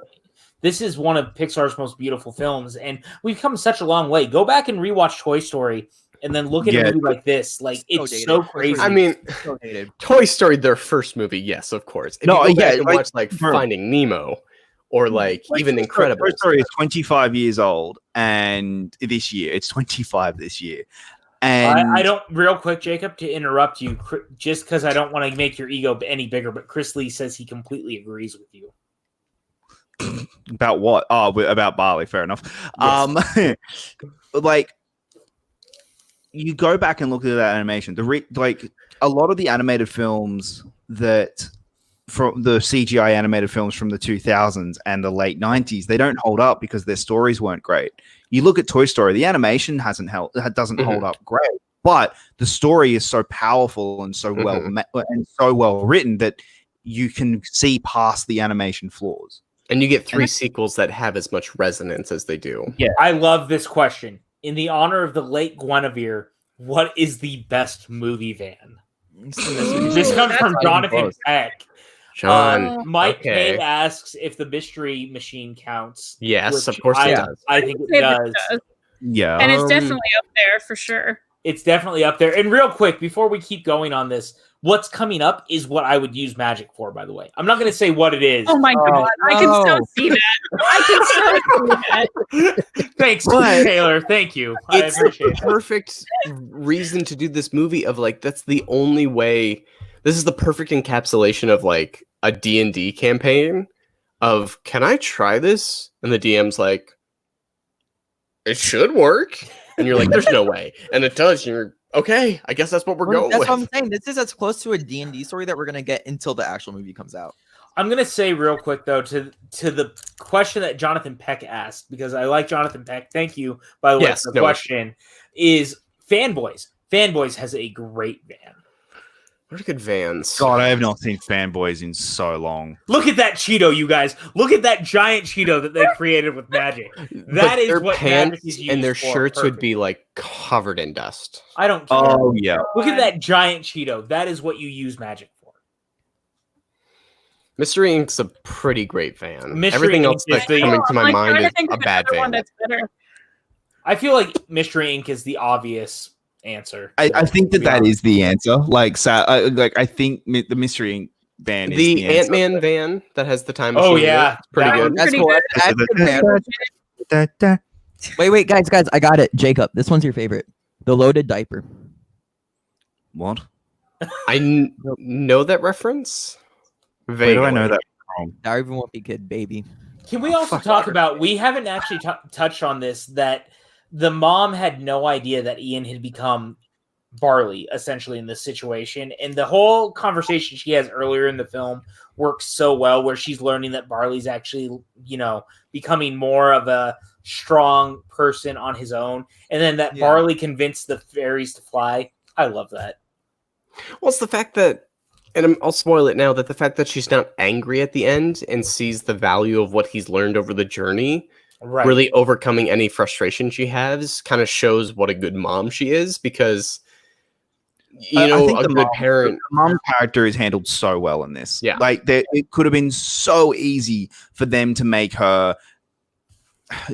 The bully mom's not the right word, but this caricature. The overbearing, overbearing. Like, the mom that you expect her to be in an animated film like this. Instead, she's actually like she loves her son so very dearly, and you can tell that, but she's just worried about them. But she also knows actually Ian's going to have the career. Like, he's well-equipped enough of a person to be fine. She's excited that he's adventuring and, growing as a social person. Real quick, I want to say this is kind of another example of what I think this movie could be versus what it's not, is if the dad wasn't here for this scene and they're talking about what they're looking for, but the fact that he's kind of there feels like a half measure. If he wasn't there and they were still kind of building up this idea of what they wanted to do, I feel like that would have way more emotional resonance. You can't hear him. But he's there. He's half there. But him being there has no influence on the scene.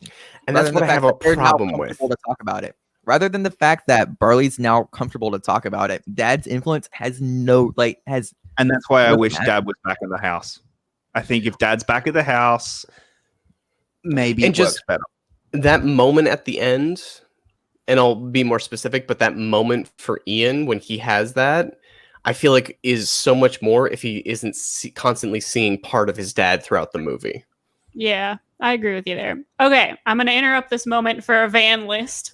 Oh, shit, you made a van list? Wait, can we quick, just before we start this, I want to talk about that this whole movie, we haven't touched on the gelatinous cube, which is a great running joke throughout. It's that a good is payoff. about to come up, because the gelatinous cube is one of my favorite running jokes of the film.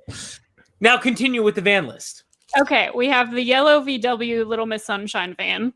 Not nearly as good as the That's Mystery good. van. Good van. We have Uncle Rico's van from Napoleon Dynamite. No.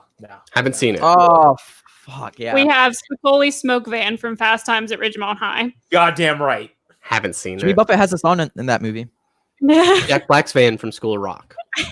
We have the A-Team van. Oh, Good that's van. a good one. And in the movie, it gets destroyed. What else we got here? Mystery Machine is on here, so there's that. This is another great Raiders of the Lost Ark right here, by the way, kids. Oh gosh, yeah. It's so good.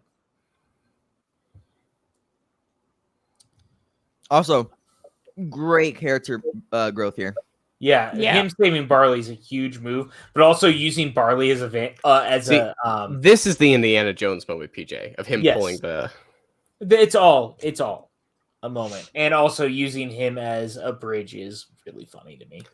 What else? This is Taylor? also a perfect movie puzzle. I mean, moment. that's about. I mean, the There's other kind fanboy of fan is all bands. Okay. Well, I mean, the Fanboys van is great, but Mystery Inc. still is the number one. I think we can all. Yeah, agree. I think so too. I don't think The we only can other find it. famous bands are ones that kids should avoid. Oh shoot! This is one that was not on your list, but Jonathan Peck gets it right. The real number one answer is the Mutts Cats van from Dumb and Ooh. Dumber. Absolutely not. I No. downvote that very hard. Taylor. Oh, that is our. You know what? The That is our van from the audience. first Incredibles. I don't care. The audience There's a downvotes me van all in the that? time. Yeah, but not this audience. This audience actually likes you. To be fair. That's debatable. John Cooper says, would the Ghostbusters station wagon count, which is not a bad call. Jonathan says also, which, by the way, I took a picture with the real Mutts Cuts at Wizard World, Nashville in 2017. All right, John, did you just ask that question to show off? Come on, let's not be showboaty here. And about... then Chris Lee says that he loves that Barley doesn't hesitate to trust Ian when jumping over the pit, which I do agree is a huge moment. But Barley's never had the trust issues, and that's like a national treasure moment is about to come up that normally bothers me in most other movies, but National Treasure does it really well, and so does this movie. Is this movie about to steal the Declaration of Independence? It's about to steal the Declaration of Independence. No, I normally hate this. Of like, you were right back at the beginning, and that's where the end was. Literally, the manhole in front of their high school leads to a gelatinous cube that melts people. And the downtown bus is right there. Jonathan Peck says, I do love you all, just for the record. Love Taylor, you too, that Jonathan. doesn't include you, so we love Jonathan. Guys, we do. That's very nice. I will admit, when this part of the movie happened and it brings them back to the front of the school, I was a little hesitant of where the movie was going to go from there, because it is a little bit like... So it meant nothing? Right. Yeah, like it the was a little journey? bit like that. But as it turns out, at least to me, it does mean something. It's just about the journey, not the destination. Sort of. Yeah, Totally. But then again, it just reiterates the dad should have stayed at home. I Also, agree this with that. might be Tom Holland's best acting moment in the film. I will say John Malloy says, F yeah, National Treasure, because if this is going to be on audio later, I'm not going to say the word, but John Malloy is a National Treasure fan. Chris Lee actually does not like this scene at all. See, and this is the moment where I think the film really doesn't justify kind of the resolution it's going to get to. Yeah. Because I don't know, they've been through enough to kind of like get past all of this. I get the, journey, not the destination. I wish the journey was kind of more impactful emotionally so that I felt more complete when we got to this moment. Now, For me, I don't disagree with you. However, what I will say is at the same time, you and I have probably also experienced irrational fear or anger in a moment that we didn't necessarily need to feel it. And I think that this movie actually does irrational anger in the right way. Yeah. sure. I've definitely popped up on my brother like that for no reason, multiple times. Or just even in a relationship or with a parent or with whatever Totally. the situation may be. It's just what's happening with Barley now. I like what's about to happen with Ian. I really don't. I'm gonna use the restroom. I'll be right back because I want to be there for the moment. Did you create a character? Oh, look at that. That is a It's back. accurate portrayal of Hold Pat on. Hogue. He'll be more. I'll make sure it looks more official at some point, but I don't want to say this, but also, how big is your bladder that you have to do this every stream? We don't even small. We don't even stream 2 hours. It's the size of a baby antelope. Taylor's just sitting there laughing because I literally go to the bathroom every time we go to the movies. Every single time. Doesn't matter how long the movie is. No, okay, sorry. There is one key exception if I don't buy a drink beforehand. Then don't buy a drink, and now all your problems are solved. Congratulations. Okay, I have to say, like, I I like hate this this because moment so much. hate this moment. This moment just kills it for me. I really don't like this. it's so funny. Like, I think it's funny that you guys don't like it because, like, my roommate and I were both sitting there last night, and we both went through and, like, we both were like not crying, but we were like, damn, that really, like, it hit me because, and also this was the one moment he got to rest during their adventure. And I actually agree with Evan a little bit, because for me, he realizes that a lot of his dad is actually alive still in Barley, because he's been so irrationally wanting to see his father in a way, because he's never lived with him, never seen him. I love the way that this plays out. But I don't think that's irrational. I think painting that as irrational is a problem in itself. Like, I get that Barley's always been there for him and he needs to realize that to an extent. But I think taking that moment we got with him talking to his dad through the voice recordings and everything is kind of turned into like, it's kind of making it worth less when you do it like this. I don't know, because I think that if he has that conversation and then realizes that Barley is still part of his father because they're family, that goes a long way. Because I think we all forget that our parents, as much as we might love them, the siblings and stuff are as much a part of your family as the parent. I was listening to you guys the whole time. Why does he have to pick one? Why can't he appreciate his brother and then also have, like, I don't get why it has to be. This is where I think the setup of the movie kind of does it a disservice of, I like the relationship throughout of, they're not a contentious pair of siblings, but then it kind of undercuts that moment because, yeah, they have had a good relationship. Why is this a big realization for him? So apparently this is real split. Sorry to interrupt you, Hogue. Chris Lee agrees that the scene doesn't work and he doesn't like it. Whereas Mike K says, I disagree. I love this moment as well.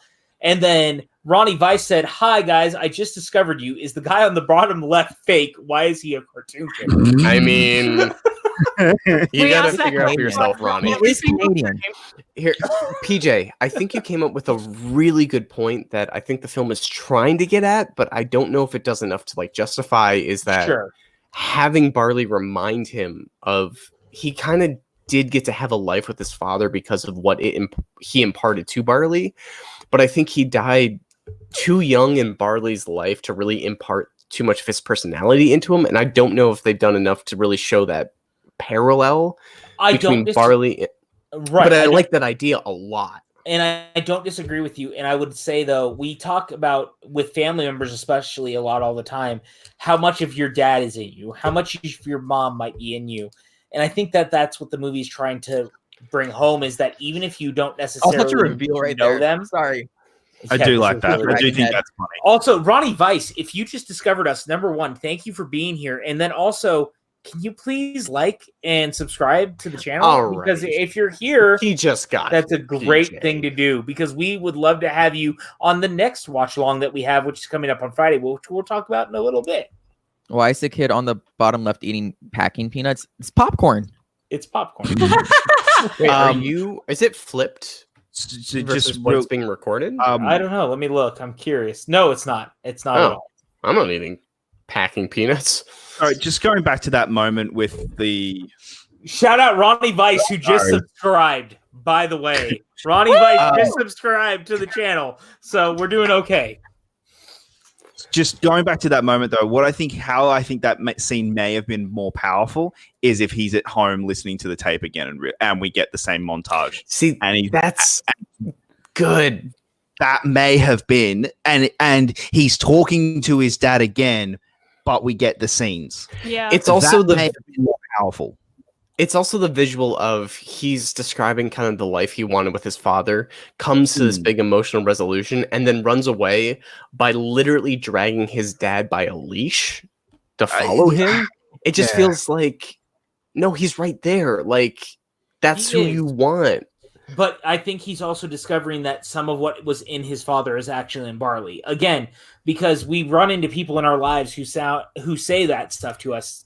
And that goes back to the beginning of the film when they're talking about his dad, that you run into those people in your lives that you don't necessarily know, that go, do I know you? You remind me of someone I know. And there's a lot of that in family friends and family dynamic, that it's like, you are like your father or your mother. And I haven't lost a parent, and so I can't speak to this.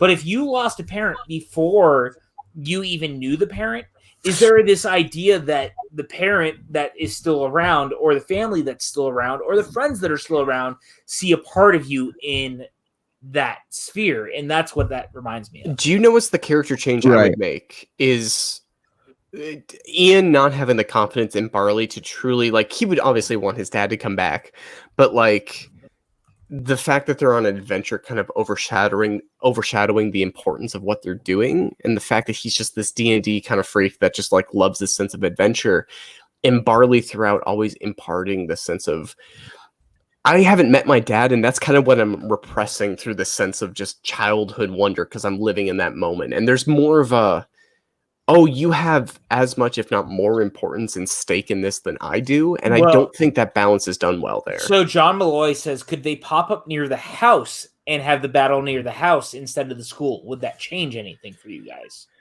I think to me that the change would be the dad stayed at home. If you do that, the dad stayed at home the whole movie because he couldn't leave for magic reasons or whatever. That's pretty easy to solve. Ian goes back into the house, has the conversation with the recording again, but this time realizes that Barley was there for him the whole time. That's the change. That's how you change that moment for me. And then Mike K says, I don't know if I've ever seen a magic fight this creative to film. The closest it's incredible. Range. It's a good fight. There's some good magic fights. Like Sorcerer's Apprentice has some really good inventive magic. We have to watch that this year. Yeah, we do. The Sorcerer's Apprentice is very, very good, and I don't want you to watch it because I don't want you to shit on it. God, this is no, but Mike's right though. I was going to say something before Mike did. Like, not that it's crave or anything. It's just so good. Like the way how they direct, like the way how they staged it, and the way how they have the different things working the way they do. And it's perfect at what Pixar's good at is the callback of making the splinter big and like, you know, all the things that Ian learned throughout the film of every lesson he's done. It just really feels satisfying in that, yeah, this journey meant something because he had to go through this to learn how to fix this fight. Right. Well, that's actually why I love this too. Like him with the splinter. We haven't really touched on that, but the idea that he could create, he could create a new wand out of that or a new staff. And I love that. Like he creates a new wand out of the splinter that he has. And this moment is so good to me that he uses what he has left and he doesn't use it to meet the father. He lets Barley say goodbye to his father, who he's never met, so that Barley can finally say goodbye. Who he's never met, but is with him the whole movie. Hate it so much, and that's why this movie doesn't work for me. I hate it. I get it to me, but I get it for you guys. I see how this is the emotional resolution, but like Barley has not done enough to truly express kind of what he's lacked in his life from not having that moment to say goodbye to his dad, and they haven't done enough to show what's missing between Ian and Barley for Ian to be satisfied that Barley is kind of the father figure I never had. I'm shouting out John Malloy real quick to interrupt you guys because he also likes The Sorcerer's Apprentice. He says the movie is fun. It's a fun movie. You, John Malloy. This, to me, should be the moment where I'm crying because it means so much that this is what's happening. And to me, I'm just sad, but not in the way they want me to be sad. I'm sad because this should be his moment. And Barley's getting it. And to me, Barley doesn't have a reason why this means as much from what the movie has sold us. Like, to me, Barley is doing fine. Like, yes, he's sad about it, but it means so much more to Ian, and that's why I don't like it. Like, I just don't. Yeah. It just makes me sad. And real quick, Kelly, I think, might agree with you guys. She says he could have had all the realizations leading up to this point and still be able to meet the dad. That's what I mean. Like, what's the point? But it's also... And this may... sorry, go, Pat. Just cut off. Real quick, this image of through a hole to see his dad from afar, I feel like would be so much more impactful if we literally haven't seen half of his dad throughout the entire movie. Of just we kind of already have an image in our head of what he looks like. Go ahead, Jacob. The other thing that I think, and this is also probably just my problem in general, is that was telegraphed from day dot that he won't I was telegraphed from day dot of Ian won't meet his dad. That will be the emotional moment for the film, is that Ian doesn't get to meet his dad. And it just and going in expecting that, but then at the same time going, it just didn't pay off the way I hoped it would. Yeah, I don't think it pays off. Like it just leaves me feeling sad because it feels like, and maybe it's just the problem I have because that's the story I want, and I'm holding too much onto the story I want, and I try not to do that. But with this one, it's so hard for me to do, and I don't know why I can't just enjoy it for what it is. I just can't. It's the problem of they're so close. Sorry, PJ, go ahead. I was going to say real quick is that Kelly says, and I can see an argument that like he doesn't get to meet his dad because in reality, kids don't get to see their dead parents again. But this isn't set in reality, which I agree with. However, this is also not necessarily our reality. It's the fantasy reality. John Malloy says that times that Barley was there for Ian, that time is this time Ian is there for Barley, which I agree. I think it's a flip off of what we've seen earlier. Maybe it doesn't necessarily set up as well, but it's there. Kelly says, I don't get why they kept him away. All the impactful resolutions had already happened. Whereas John Cooper says, but don't you think that Pixar did that on purpose to make it more emotional? And Kelly says they could have had a brief emotional reunion or something as well.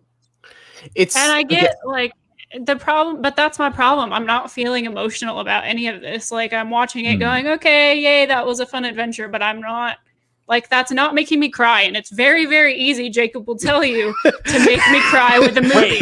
Wait, are you saying Jacob makes you cry all the time? Because that's I'm looking at his face right now and I'm feeling a little.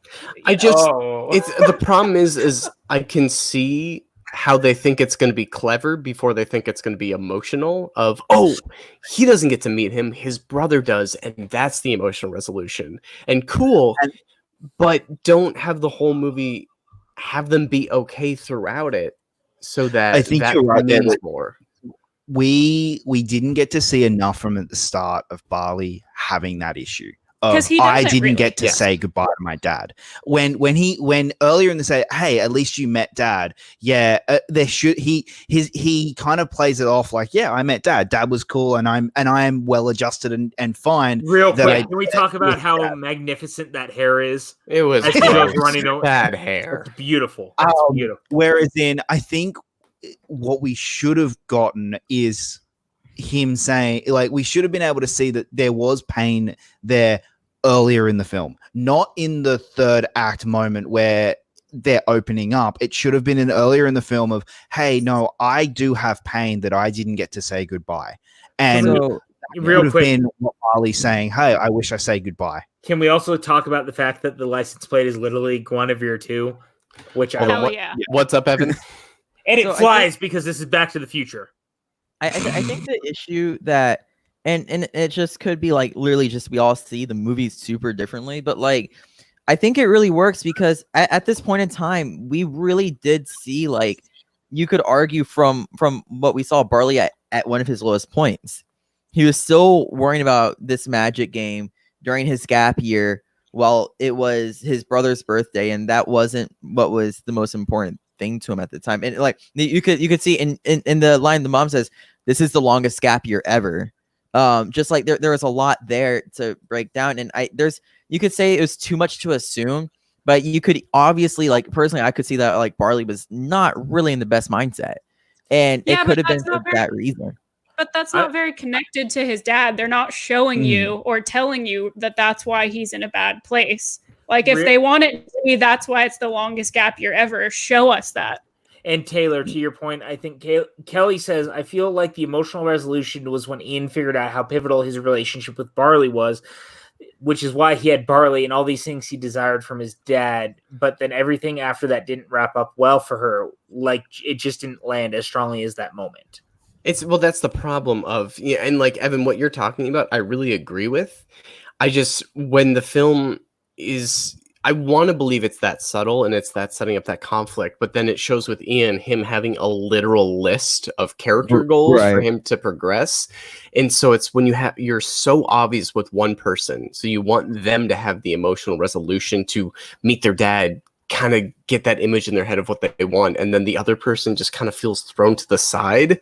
And then, no, they get the emotional resolution. It is a little whiplash of, but wait, who was I supposed to like really feel for in this moment? And again, I see if I read the script, I'd be like, I get it. I get what you're going for. Tease that what Jacob is saying, that the brother really needs this more than Ian does. Ian is the one from the very get-go is going to be okay in his life. He's going to be successful. He's going to be a well-equipped person. Jacob is a man, or Barley is a man-child. Thanks. Slip of the tongue. But Barley is a man-child, literally living in a fantasy world. And it's, we can say that it's as much as him just kind of being a kid, but there's also a part that is just kind of repressed from childhood. And maybe it is just this last hug from his dad that he'll need. If you set that up, I'll cry. All I'm going to say is Mike K says roads. Where we're going, we don't need roads. Mike K playing to my inner Back to the Future fan. I do agree with you there that I think that and what Evan's saying, it could have been subtle, like have him have a character in his board game that got to say goodbye, or that the character has a character flaw of on the desk where he said, and this is he's saying goodbye to his dad, or like playing on the game or something. Like, just set it up earlier. Don't have it come out of nowhere in the third act. I've got a third memory. Even doing more of that throughout the film of this is the point in this journey where the character realizes this, and then once it reaches the emotional climax in his fake D&D campaign, and he's about to get there with him and his brother, and it doesn't happen, it's almost like kind of earth-shattering for him of, I thought I would have this chance. I thought I would feel better the way that the character I came up with did. It's just so it's so fascinating to me just how we like, and I keep saying this, but like I guess it's the beauty of film, like how we all interpret the different scenes, because even the scene when they first get the staff to do the magic stuff with, Barley didn't pass it off. Barley held on to it until he gave up because he thought it was impossible. But it's also Ian wouldn't grab it at that moment. No, Ian never would have thought that I could do this. Well, he didn't even believe that it was a thing. Yeah, like he didn't really believe in it at that point. But I mean, watching this for a second time, to me, hasn't really changed my opinion on it. It's actually kind of lowered mine a little bit. Like I've kind of gone, okay, I can see the flaws in this a lot clearer. But I do appreciate what they do well. So do I. Yeah. I think there. Don't get me wrong. This is a very good movie. There is a lot in this film that is very good and very funny and very enjoyable. And I can put this on and enjoy it. Like it's there are background movie. It's a fun, enjoyable film that I will definitely recommend to a lot of people. It just doesn't have that next step that takes it to a Pixar level for me. That takes it to that. No, this is Pixar. This is what Pixar stands for. And I think of in terms of animation and world building and characters, it does that. It is that level of Pixar. But then for me, that just some of those story moments, especially wrapping up the end, that just doesn't hit that Pixar note that I am used to when they make a great film. Yes. I take this movie so differently than you guys, though, because I feel emotionally invested the entire time, and it hits me in a very specific way. I mean, obviously, we're watching it live. I'm not going to cry on about it because we've been talking about it. But, I mean, I was very emotionally invested the very first time I saw it. This is the third time I've watched it now. And it still hits me in a very specific way that I like very, very much. But I also see where you guys are coming from. That's the thing. PJ, it's good to have you here because it's nice to have an opinion of somebody who's objectively wrong. Because a lot of movies yourself don't number get... one. Wow. All right, let's just sew that statement back together and try again. Okay, sorry, let me restart. PJ, you're wrong.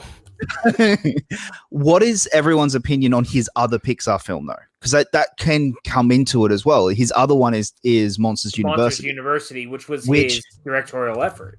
I haven't seen it. But here's the thing: like with Monsters University, most of that film is a fairly okay Pixar movie for me. But the ending, the emotional impact of the ending, gets me a lot harder than this one does. Which I find it gets you harder. That's very Oh, fuck. unfortunate words. Like it's, but PJ. that movie, I haven't had enough to drink to deal with this. but that movie has Come basically on, Taylor. It's only emotional- 2 in the afternoon. has two climaxes in the film. There's the one at the end of the sports tournament that's the typical sports film that it's going for, and then there's the moment where you have Mike realizing, no, this is the end of, I'm not good enough to do this, and the emotional impact of that film actually has a lot harder than this one is. Shout I'm out just wondering- Skywalker Sound for doing the post production on the sound. By the way, I'm looking at the. But photos I'm just right now. wondering, does that have? Is your opinions on what is everyone else's opinions on Monsters University, and does that impact how you feel about this film and his directing? I guess. Well, I'll say I this. Oh, sorry, Evan, not to cut you off. I mean, I'll make mine brief. I actually just rewatched Monsters University leading into this. I still really like that movie. I don't think it's as good as Monsters Inc. I don't think you're ever going to be as good as Monsters Inc., but I think it's actually a really great freshman effort from a director who was in an impossible situation. Monsters Inc. was a great and amazing film that you could never follow up, and he was given an impossible task to do just that. And I really like that movie. So for what he had to do, Monsters University works very well for me. It's not a perfect movie, but I enjoy it very much. Right. I remember I saw both Despicable Me 2 and Monsters University in the same weekend. Oh God. My brother and I Same movie day. hopped. How are Same you day. alive? Same day. We saw it on the same day. And I remember liking Despicable Me 2 more, but I also remember just having a lot of fun with it. So I went back and I watched it again probably like a year and a half ago. The movie's just a lot of fun. There's not like much more to Monsters University for me than just like how much fun they're having. And it's not in my top echelon of Pixar, as I would argue Onward is for me. Just due to the fact that like it's super surface, but it reminds me of like a childish version of Animal House. I just real quick, John Cooper says it's 5:00 somewhere. So Taylor, if you've been drinking at 2 PM in Australia, it's all right. It's 5:00 somewhere. Mike K says, I haven't seen Monsters University all the way through, so he cannot add to this conversation. And John Malloy says, I was distracted watching the movie. I guess I will have to watch it again because we are distracting. Fair enough. I haven't seen Monsters University, but I just wanted to bring up kind of what encapsulates what I think this movie could do that is done perfectly in a Pixar movie is an Up. Everyone says that the first 10 minutes of Up wrecks them. It's the emotional distraught that like brings everyone to tears. And it does that for me now. When it first came out, it didn't. But now when I watch it, I get the whole life's a journey and we all, love somebody and then they die and it's sad. But there's a moment in the end of Up where Carl Fredricksen loses everything, thinks he's kind of done with it all. And he opens a photo album and he sees his entire life with his wife and he looks through it and he feels sad. And then he opens to the end chapter that he's never seen before, where Elle kind of like shows their entire life together and how that was the journey that she appreciated. And I get teary-eyed like thinking about it, but it really builds this like very silent but emotional moment of that's what this whole movie was about. And there's a message she writes of now go make an adventure for yourself that I think is the perfect encapsulation of what Pixar can do well. Of they never said it, and it kind of was implied the whole time, but this whole movie is building around this one moment of a character realizing what they wanted wasn't what they needed. And it feels like this movie is so close to doing that of you think you know what you want and you almost got it, but the film wasn't behind you to get you to that moment, but that moment by itself is good. I just wish the movie backed that up, that the best Pixar movies do that really well. Just this one is missing those one or two like beats to get it there. Taylor? You know I haven't seen Monsters University, so I don't know why you're looking at me. But what's your opinion of the Morbius trailer? Oh dear God. Well, guys, I know that's the reason we're all here. So if you want, at this point,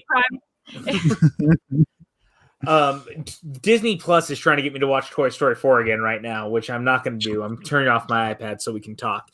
But we've made it all the way through to the end, and we've talked about this. Taylor has obviously not seen Monsters University, which is very unfortunate. Taylor, please watch that movie before the next time we have you on. I would love to talk to you about it. I'd be curious to see your thoughts, to be honest with you. I'll see what I can do. I'll pencil some time in. You know what? Bro, PJ, Tony don't that's here for the emphasize Mojuice and golf club. comment. Thought I should No, say that. yeah, Evan.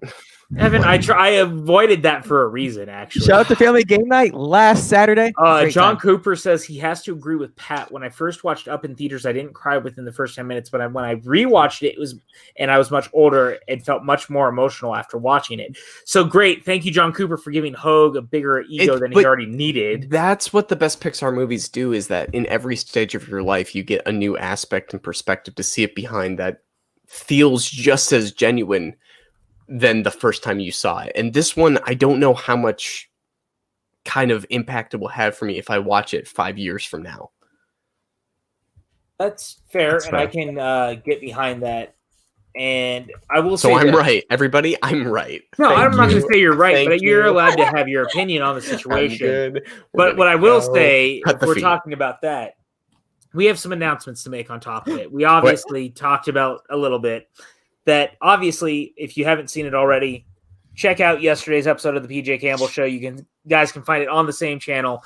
Pat Hogue and myself talk creepypasta and Broadway shows in the quarantine altogether with our friend Maxwell Haddad, who was a special guest.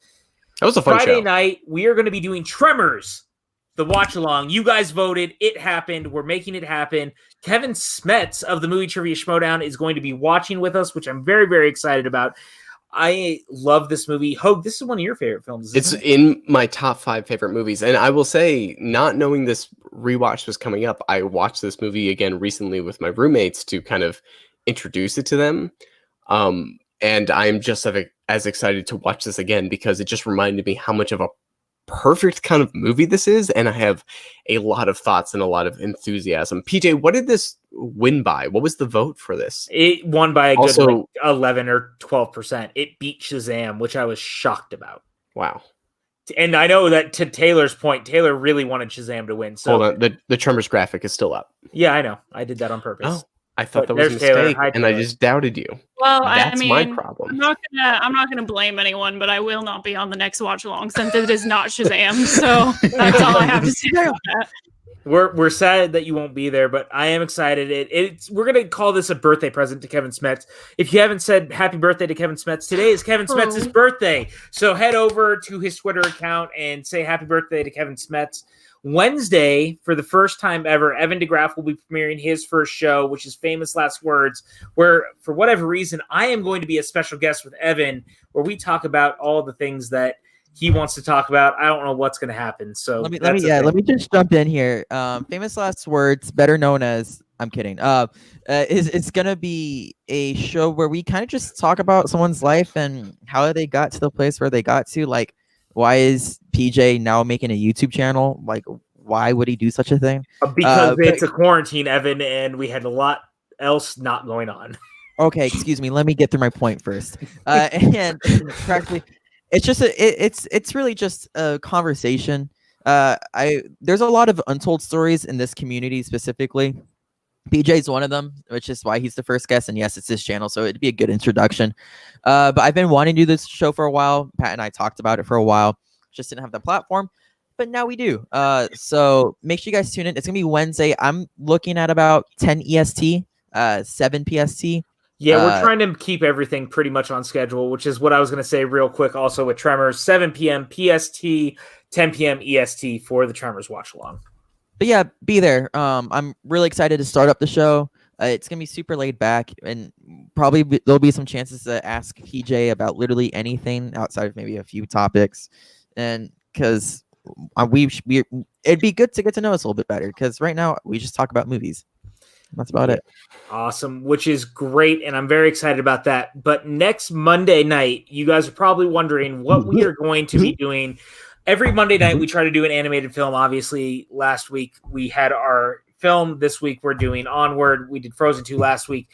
Next week, for the 25th anniversary, this is a movie that I know I love very, very much. It's a movie that is very beloved in the community. It's a movie that Jacob has no idea what it is because he hasn't seen it apparently since he was very, very young because he's a bad person. And that is a Goofy movie, not on what was it, Over the Hedge that someone in our group guessed. No, we are going to be doing a Goofy movie. A Goofy movie is a film that means a very, very much a lot to me. It is a film that was actually recommended by one of the fans for the 25th anniversary, and Evan and I said, screw it, let's make it happen. And we decided let's make it next Monday's stream. And so that is what we're going to be doing. Pat Hogue, have you seen a Goofy movie in a very long time? Have I seen in a long time? Actually, no. When I went home for Christmas, my family kind of had a Goofy movie marathon, which was a Goofy movie and extremely Goofy movie. So I was kind of there tangentially. But those are movies ingrained in my brain from both childhood and also, I don't know, Disney Channel kid. Like Goofy was the best friend of mine. Of course, if he had a movie, I was going to check it out. That's an important movie in my kind of oeuvre of learning about film. It's important to me too, because this is part of where my nickname actually came from. Starting with Taylor. Taylor, have you seen a Goofy movie recently? Are you excited to revisit it? I've not seen it in a very, very long time. Like, it's been years and years and years, but I remember that being such a big part of my childhood. Like, Jacob that movie was a huge, like, iconic thing, and I'm super, super ready. I'm actually really, really excited. Mike K says apparently Mondays are going to be Disney Plus days, and I don't think he's actually wrong about this at this point. Mike, if you are down talking our overlords Disney, I need you to back off because it's getting dangerous, please. Jacob, I know that you haven't seen it in a while. Are you excited to revisit Okay, it? I haven't. Yeah, I am actually excited to rewatch this. I haven't seen this movie. It's funny. I used to watch Extreme Goofy Movie a lot as a kid. That was the one that I watched. Whereas in Goofy Movie, it was really difficult. It's funny. Popular movies in Australia were never played on TV, whereas in the unpopular ones that they could get really cheaply, like an Extremely Goofy Movie, were on repeat every single week. So that I watched an Extremely Goofy Movie so many times, whereas in Goofy Movie, I've seen maybe 2 or 3 times. I'm going to shame someone real quick in the chat. Not John Smith. Better not be John Smith says, how do I like a video? I was told to like a video. Is this the right video? PJ, but how? So, and then John Cooper said, all hail our Disney overlords. Thank you, John Cooper. It's literally right there, John. It's literally right there. Evan, don't feed into it. This is dangerous. This is dangerous territory. Freaking boomers, man. Anyways, so, Evan, when's the last time you visited a Goofy movie? This is the interesting part. I don't believe I've seen it. What? Evan. And you gave me shade, Pat. You gave me shade. You're right. I did give you shade because you're Aussie. It's easy to do. So PJ, but I think this will make things interesting. Mike K in the chat also says Evan with an exclamation. Hear me out, you assholes. I think this will make things interesting because it'll be a perspective that most of you guys won't have because a lot of you grew up with this movie. I didn't. This was never part of my upbringing nor my generations either. Like every now and then we'll have that one weird kid in the back who's like, "Yeah, man, the Goofy movie that shit was awesome," but it's not part of my generation. So Brody I think Coney says will be very interesting next week. Brody says Evan is too young to see a Goofy movie. Apparently. And Brody was the one who also put Ligma Juice and Rolf Cum in the comment section. So what he says doesn't Evan, we're moving on. We're past that at this point. If there is a movie we can't criticize for, it's a Goofy movie. Okay, there are. Evan, we need you to calm down. Now that this show has completely gone off the rails, I'm going to start with Taylor. Taylor, where can the kids find you online? Because we're getting off of this. I can't wait to see you guys on Friday night for Tremors and Monday night for a Goofy movie. You can find me at Finally Tailored on Twitter, at _Finally Tailored on Instagram because someone took it without the underscore somehow. We also have the Finally Tailored YouTube channel. And probably a bunch of pretty much just type Finally Tailored somewhere and you'll probably find it, is what I'm saying. And I guess Jacob. Oh, thank you, Pat. You guys can find me at Jacob Blunden on Twitter, Facebook, Instagram, everywhere. And you guys can also find us on the Finally Tailored YouTube channel, where I host 10 Years On, our weekly show where we look back on the movies that were open 10 years ago this weekend and just talk and review them. And realize what a year 2010 wow, was for 2010 was not a good year. Well, we like Taylor. We don't like Jacob. Jacob, that's enough out of you. Evan, where can the kids find you? Hi, I'm Patrick. There we go. Hi, guys. PJ took me off the stream, and then we don't talk about this. Anywho, you guys can find me at Edwin Degraff Live. Excuse me for the voice crack. Got a little nervous. On Twitter, I definitely recommend dropping me a follow. I just dropped my Pixar movies ranked, so if you guys are curious and want to give your opinions on them, please do that. Let's get that Twitter engagement up. Yes, I need free clout. And then also watch the show on Wednesday. I think there's a lot to break down in PJ's life, and I'm gonna tear them apart. So be there for that. Well, we don't need that. Hogue, where can everyone find you? Hi, everybody. Well, I have a lot of different handles, so pull out your character list of things you need to check off throughout this movie. For the first one, it's Pat the Canadian. That's that one right there. That's my Instagram. That's the main place where I post a lot of things, professional or otherwise.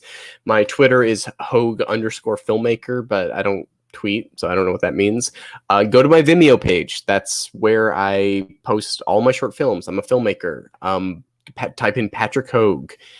Go to Crypt TV. My latest film, SEW, is on there. It's my latest work. I'm working on new things, but go support that film. Yeah, check out my stuff, I guess. And with that, you guys can find me on Twitter and Instagram at PJ_Campbell. If you have not already, head to Facebook where you can like the PJ Campbell Network, as well as find the group where you can hang out and talk movies with us and things like that. It's a really, really great time. So thank you guys again for all the support. Thank you for tuning in on a Monday night during your quarantine to watch Onward with us. If you enjoyed this stream, please make sure you share it with the people in your life who are watching Onward. They might like the commentary and have a very good time with that. And of course, if you have not already, please subscribe to the video. That's just down below. So please enjoy our content, and thank you guys so much for the continued support. And we will see you here on Friday or Wednesday or whatever night you decide to tune in, where we start talking more movies, including with Kevin Smets, where we start talking Tremors for his birthday. With that, I am PJ Campbell, and we will see you guys here later in the week talking this film. It was a great night. Thank you for hanging with us. Bye, everyone.